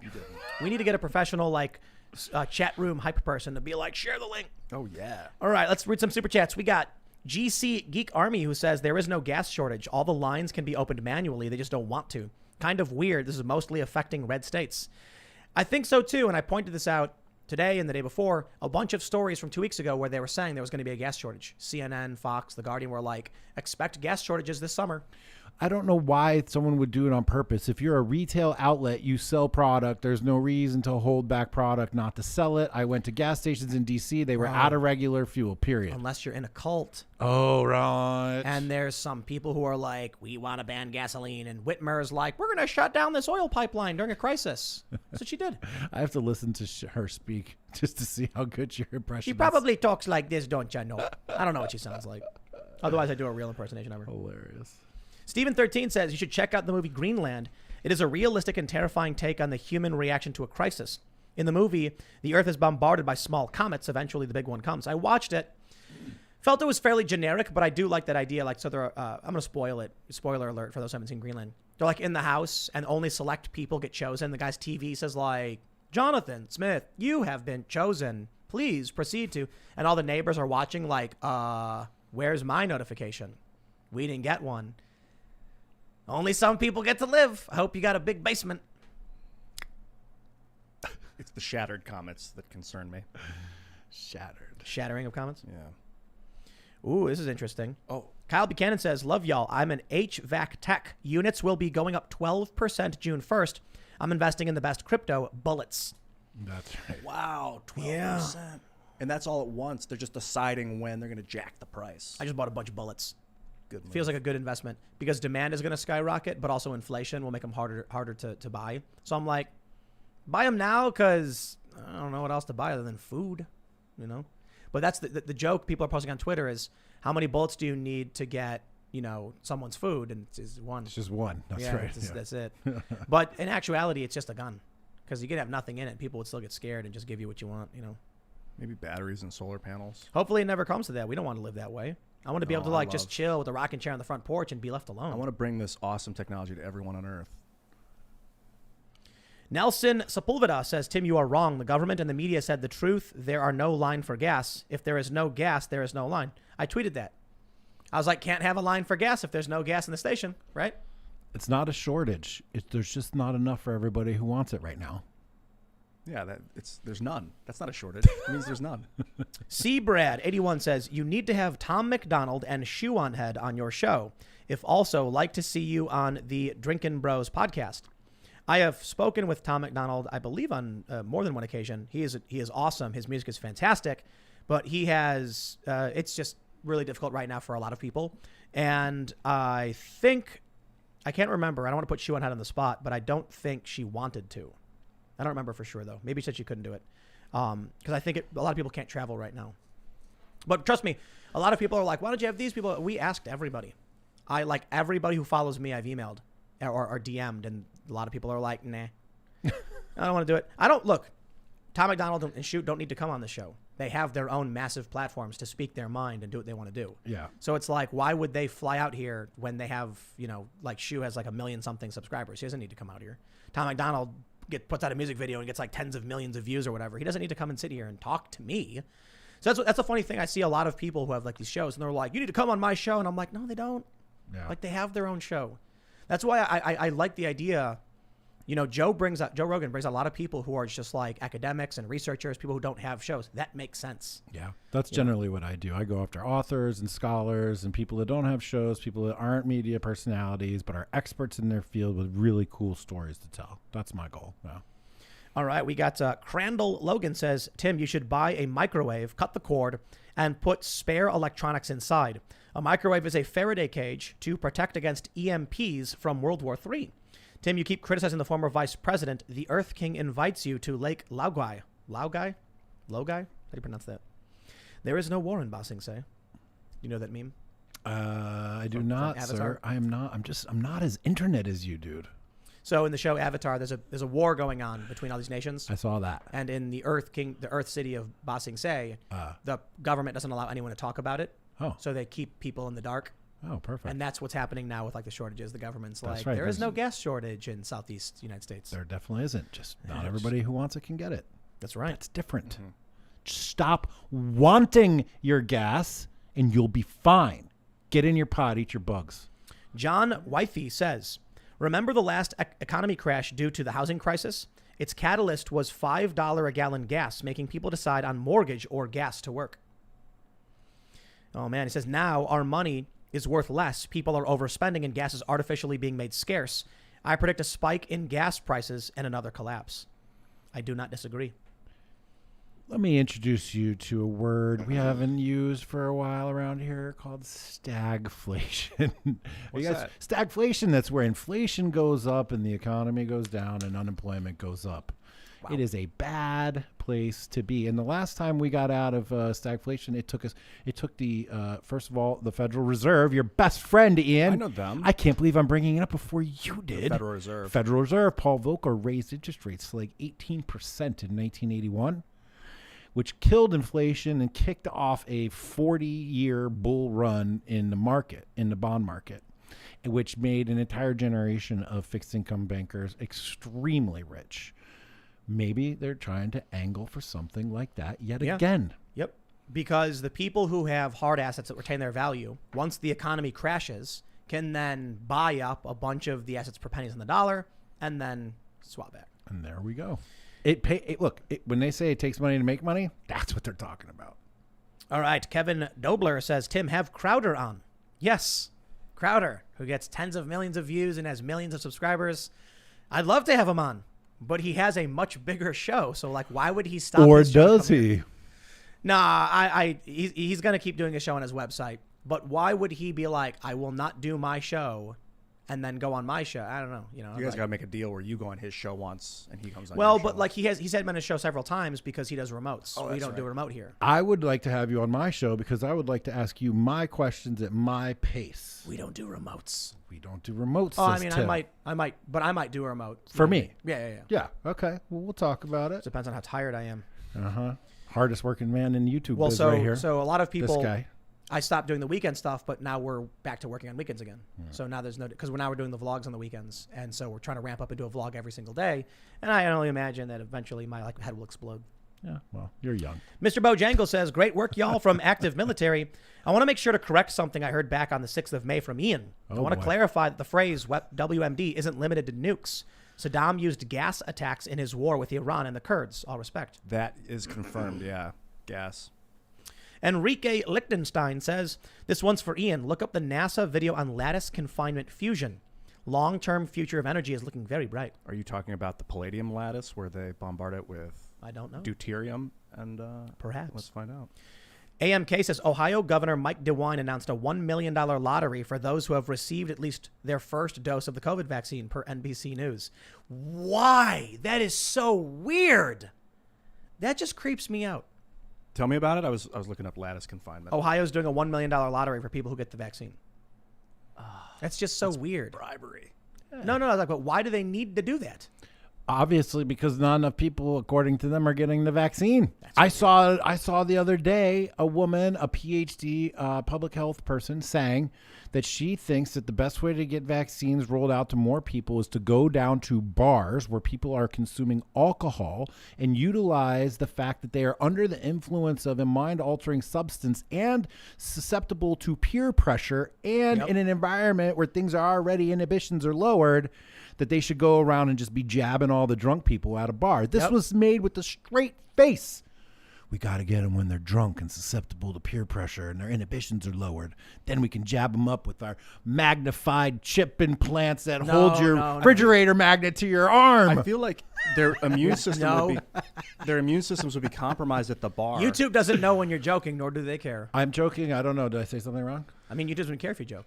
Look what they do. Look what they're doing to Crowder. Oh yeah. Crowder was like, I support the police and their actions, and they're like, okay, ban him. Yeah. I don't think if you're under the influence of alcohol, your immune system is compromised, or at least you're not suppressed, allowed to so- consent to sex, much less to get a vaccine when you're under the influence of alcohol, I would imagine. There's just creepy people who all of a sudden don't believe in consent anymore. Yikes. Yeah. All right, we got this from Justin Jackson. It says, so Tim and gang. With a storm in the distance, you take cover. Gang. With the storm that is inflation, what can us young adults do that have no experience dealing with economic crisis besides voting people out of office? I don't know. In the old days, they would say buy land and gold.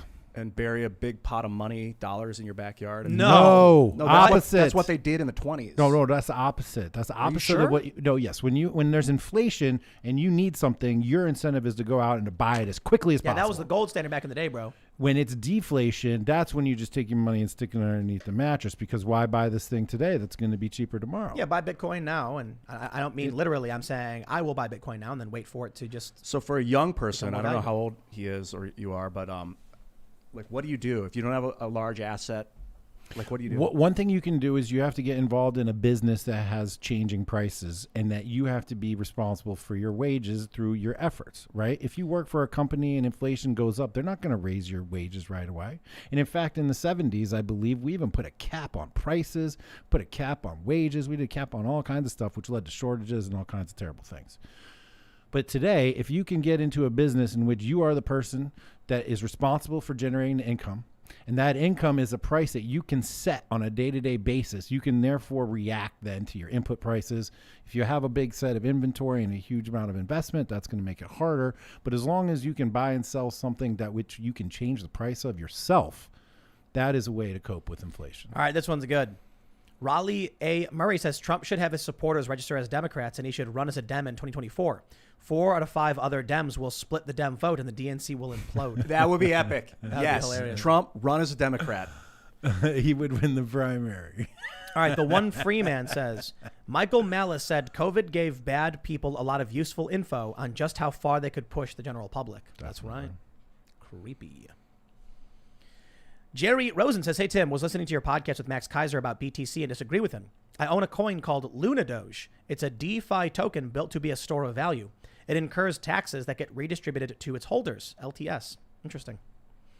Yeah, I don't like tokens unless they have actual function. Tokens on the their ERC20 tokens, they're not the same as coins. Someone just decides to blink a million tokens into existence, and they basically run off Ethereum. Unless they're doing something like mines, where they actually can be used to gain access to, like, to boost content, to gain views, like actually use it for purchasing ad space. That makes sense. Yeah. Otherwise, like a DeFi actual coin, not necessarily a fork off of Bitcoin, but, copy of Bitcoin technology, I think are better. Like Dogecoin, I like, but the Shiba thing, I think, is a token, which is like a centralized, just you snap into existence. I don't like that. I know Doge is inflationary, but still. Doctor says, last super chat for a while. I'll be in the field planting soybeans and corn for the next 2 weeks. As always, thank you guys for putting in the hard work and being the voice of reason in a time where reason seems to have gone out the window. Thank you for showing soy some love. And as an aside, did you guys hear Boogie is now in jail? Oh, man. And as he should be. Yeah, he fired a gun in the air. He did more than that. Oh. So here's a quick story for the. I don't know. Someone remind. I thought of it right now. So you're gonna want to hear this, Jack. I'm listening. Tell me. Do you know about what happened with this guy Boogie 2988? Nope. Big YouTuber, right? He was really, really big at one point. He's still fairly big. He was getting, I guess they were saying he was being harassed by some guy. Shows up to his house. The story most people tell is that Boogie goes outside and has a gun and warns the guy, "You're threatening my family. Get off my property, or I'll shoot you." And the guy tells him to F you, and he's swearing at him and saying slurs. And then Boogie says, "I'm going to fire a warning shot," and then fires the gun in the air in a residential neighborhood. So a lot of people are like, nah, he shouldn't be getting arrested or charged. That guy was harassing him. Let me tell you guys what happened, because you need to watch the video. The dude was harassing him. I mean, or the dude was definitely, I should say, trolling him online. Harassment, there's different definitions of people. So trolling him, and did show up to his house. In the full video, Boogie is goading him back, saying, "I'll show you, a pussy bud, I'll show you," and doesn't call the cops.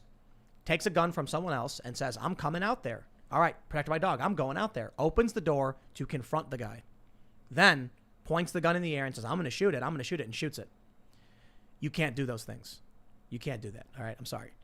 Someone comes to your house and is banging on the door screaming swear words and slurs. You call the police. You take your weapon and you say, "Do not come into my house or I will use lethal force," and then you wait for the police to arrive. You don't open your door to the perceived threat, stand in front of them and say, "I'm warning you, I'll shoot." Because what that proves to a court is, by opening the door, you are not threatened. You did not feel a threat. You actually you opened confrontation. You invited confrontation. By pointing the gun and then saying, "I will shoot you," and not actually taking a shot, you are proving you did not feel threatened. A person who feels threatened immediately just fires. Someone kicks your door in. You don't say, hey, don't come in my house. But even then, you have a better argument than going out and confronting somebody. So his court is on the 28th, and I think he is going to get the book thrown at him and a half. It's going to be, I don't lock this guy up. What is the charge for firing a weapon in the air? Aggravated assault. It's a Class D felony in Arkansas. So it's up to 6 years in prison.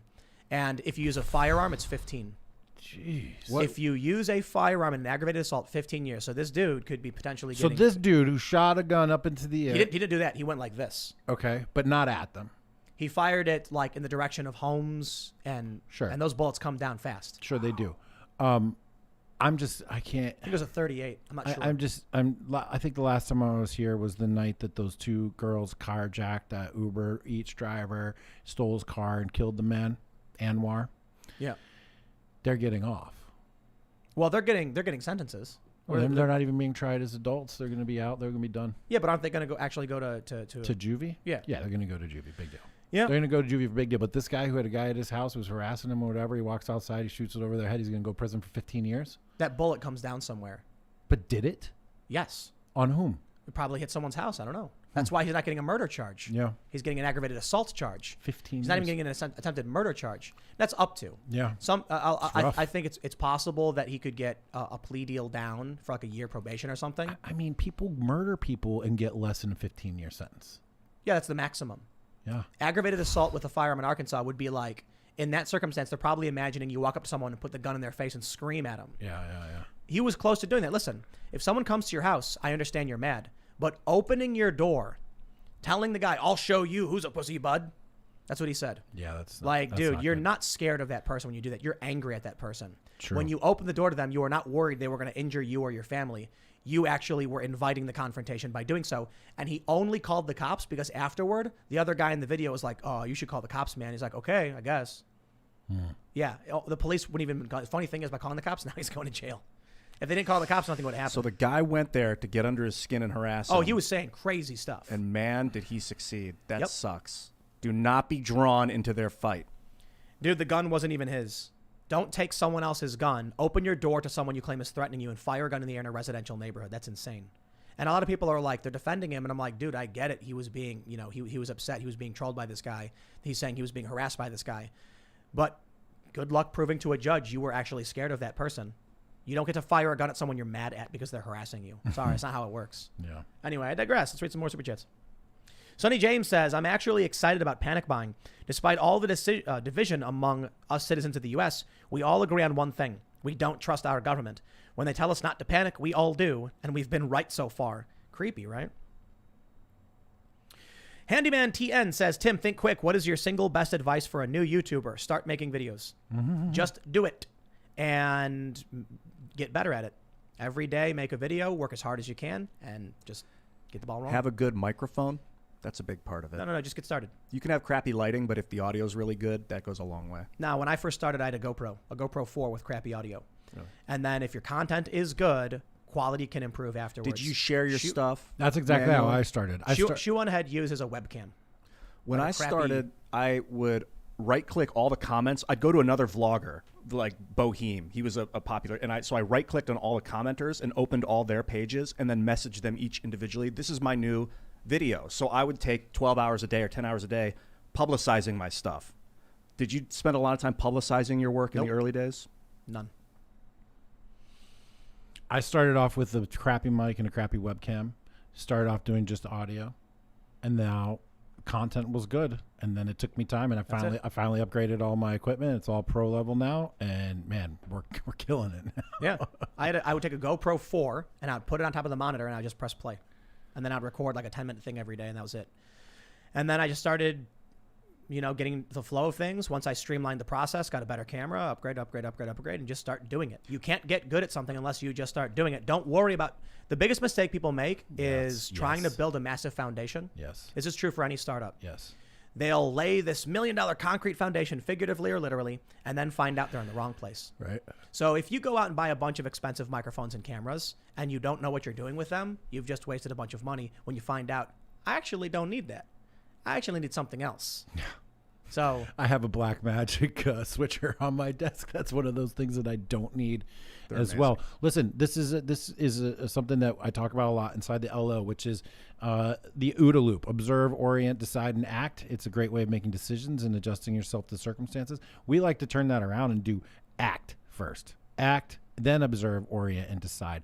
Action to orient. Take action to figure out where you are. Just get started. You will learn more by screwing up than you will ever learn by reading books or being mentored or tutored or taking a class or anything. Get out there and make mistakes. Mistakes are progress. yeah. How long after you started did you start to see a return? Financial return? Yeah, I guess financial is one way to look at it. Day one. Oh, were you already in the partner program? I had a YouTube channel already. I was working for, I had just left Disney, and I made a GoFundMe where I was like, I'm going to go to Sweden. And then a bunch of people started tweeting it out. We raised a bunch of money. I went to Sweden. We got millions of views. So a call to action. That's So when I first started making content was good. I was streaming at Occupy Wall Street. And so within, I think, like 2 days, I was getting 2,000 concurrent views per live stream. If nothing was happening, I'd get about 700 because I went to Occupy Wall Street and people wanted to know what was happening. So I was interested in something goings on. I went there and I filmed stuff, and it was a product that people had a demand for, a high demand. How do you get access inside this camp? Now, there were other people who were doing live streams with laptops, but they weren't talking. So you would turn it on and just see someone pointing a camera at random things. It's contextless. No one understood. I started streaming and talking at the same time, and then all of a sudden people were like, now I understand everything. You'd see a tent. So that tent over there is where the sanitation people are. They have mops in there. It's like, oh. Now that guy over there, he gives everybody tamales every day. Oh. And then I immediately, within like a couple days, 2,000 viewers. Then it was like 20,000, then 50. And then I think we had, I don't remember how many viewers we had during the Occupy raid, but it was like 22 hours and it was like a combined 200 million views across all syndication or something ridiculous. Okay, look, here's one last piece of advice. Tim just told you his story about going to Occupy Wall Street. I have a similar experience in going to the riots in D.C. in May and June and July of last year. The moral of the story is go to where the news is. If you're doing news. If you're doing news, go to where the news is or become the news. Those are two very good ways to get a lot of attention. You can uncover like the inner workings of an industry. Like I was an actor in LA, and so people wanted to see what's it like to be an actor in LA. So I would like tell them my daily experience. I went to an audition, I'd go to the theater, and that seemed to interest people too. All right, let's read some more. We got Connor O'Brien who says, Tim, Judgment Day is coming. I formally refuse to partake in anti-racism training at work. I'm anticipating getting canned for this. Any need for a tax accountant, project manager in the business? Yes, actually. You can send an email to jobs@timcast.com, but we are so overloaded, it's very difficult for us to get to any of these emails. I desperately want to get pitches for mini docs, but again, we are so overloaded, it's very difficult to go through this. I have no time in the day. What kind of budgets are you looking to hand out for those mini docs? Entirely depends, I suppose. Yeah. Not big ones. I'll just put it this way. I can't say exactly, but I can say Vice's budgets ranged from 10 to 50K. Yeah. So I don't think we're in Vice territory yet. No, you're way bigger. What? Way more relevant. Just kidding. In terms of Sure. Yeah. But in terms of having access to capital, not so no, much. of course. So, Yeah. but enough to make good stuff. Cool. So it just entirely depends. I got if ideas. somebody like wants to drive down to Georgia, what we want to do is I want to get some interviews with people. There's a town in Georgia where gun ownership is mandatory.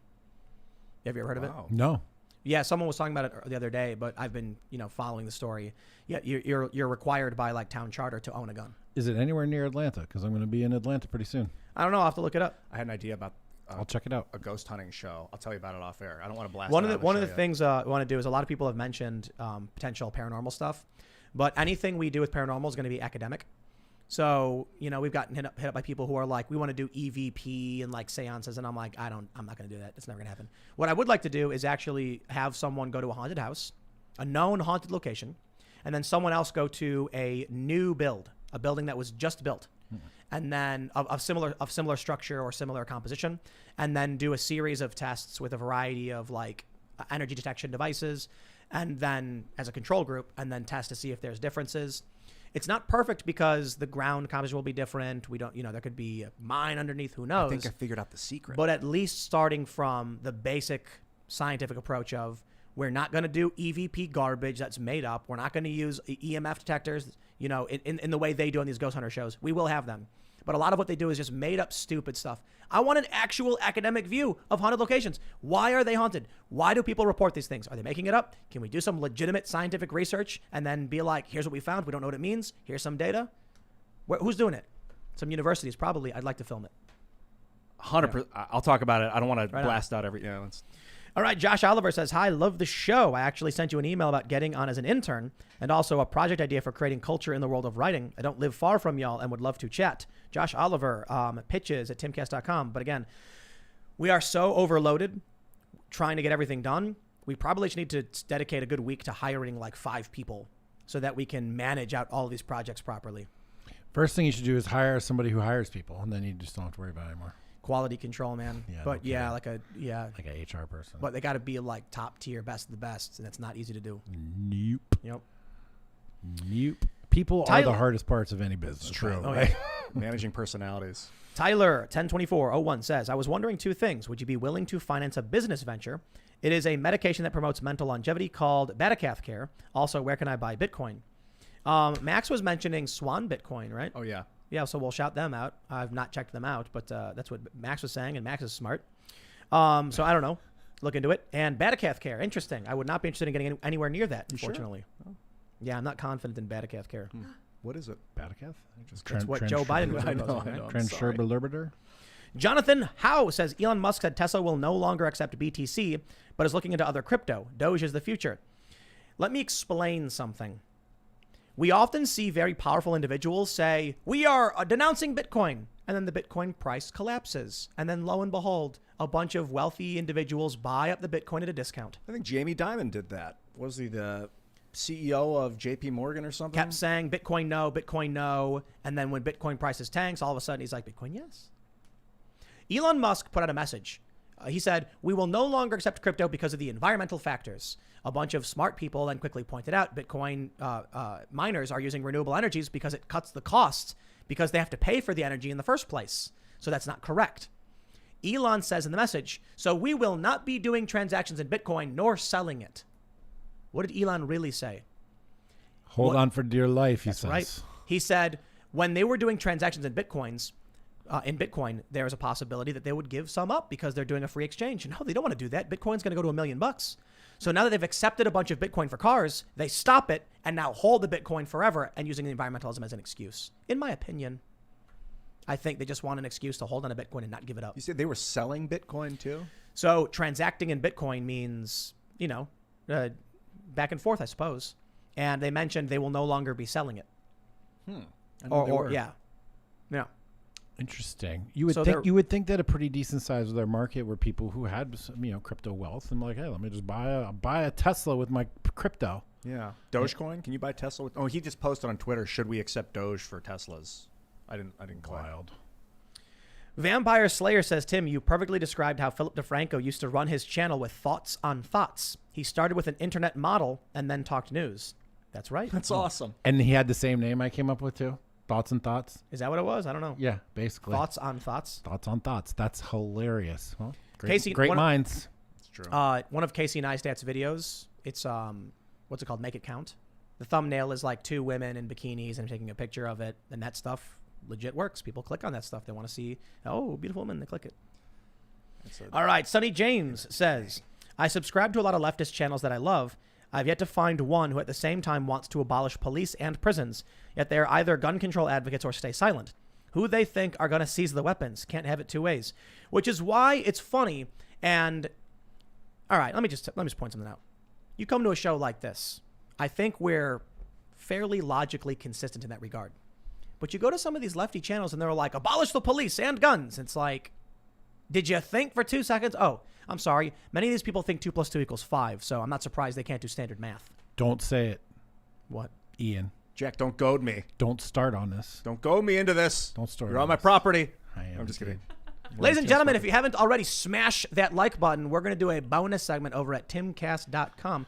So you must become a member. But I have good news. You can now sign up with Stripe because a lot of people said I need an alternative to PayPal, and Stripe is amazing. Timcast.com, click that big, beautiful members only button. Then you will see at the top bar members area, and that's where you will find the segment. At about 11 or so, we put it up. And there's like a rendering thing or whatever, but we get it up just before the end of the day, and then you can see this huge library of content. It's amazing. The website's going to be reformatted soon. We have a lot of really amazing stuff, and it's going to be awesome. We're putting together a newsroom, which means we're going to have regular old articles. We're going to have a standard blog section, and we're going to have an additional piece of bonus content. That's right, because Ian was talking with Dave Smith about the Fed. I finally got a chance to pick Dave's brain. He's very, very smart. That was a great conversation. Bill was there too. And that will be up at timcast.com. Excuse me. So make sure you go and become a member, smash the like button, subscribe to this channel, share it with your friends, leave us a good review. You can follow the show, facebook.com/Timcast IRL. We are leveraging Facebook in the attempt to grow our channel, so help share our videos, spread the word. And we're also on Instagram at Timcast IRL. Thanks for hanging out, because we are live Monday through Friday at 8 p.m. So we'll be back tomorrow. And Jack has a channel. I do have a channel, Jack Murphy Live, on YouTube. New videos every day at noon. I've got Jesse Kelly tomorrow. I got a couple of up-and-comers coming on Friday. Other huge guests, former cabinet member coming up on Jack Murphy Live. We got a lot of great guys coming up. Check it out. And if you're interested in masculinity, brotherhood, and sovereignty, join the Liminal Order. That's liminal-order.com. Come sign up for the mailing list. I heard you also have a book. I have a book. It's called Democrat to Deplorable. In fact, Tim had a mug of mine around here at one point. Someone stole it. The book. Oh, well, we'll have to get you more. It was a great mug. Great mug. Tim drank out of it one day. It was amazing. Best picture I ever took. Yeah, Democrat to Deplorable. That's available on Amazon as well. Describes how we got to this point in the culture war. Right on. You know, you can always follow my work at iancrossland.net and follow me on social media, Ian Crossland. I love you guys. Thank you for coming. He's This a is tremendous follower. really fun. love I that. try and post the most intelligent things I can. What- And you are Hey, more than you. welcome. Hey, you. But yeah. I was just gonna say you're more than welcome to follow me on Twitter. I am Sour Patch Lids, and I'm trying to beat Sour Patch Kids in followers. So follow me for sure. it. We will see you all over at timcast.com. Thanks for hanging out. Bye, guys.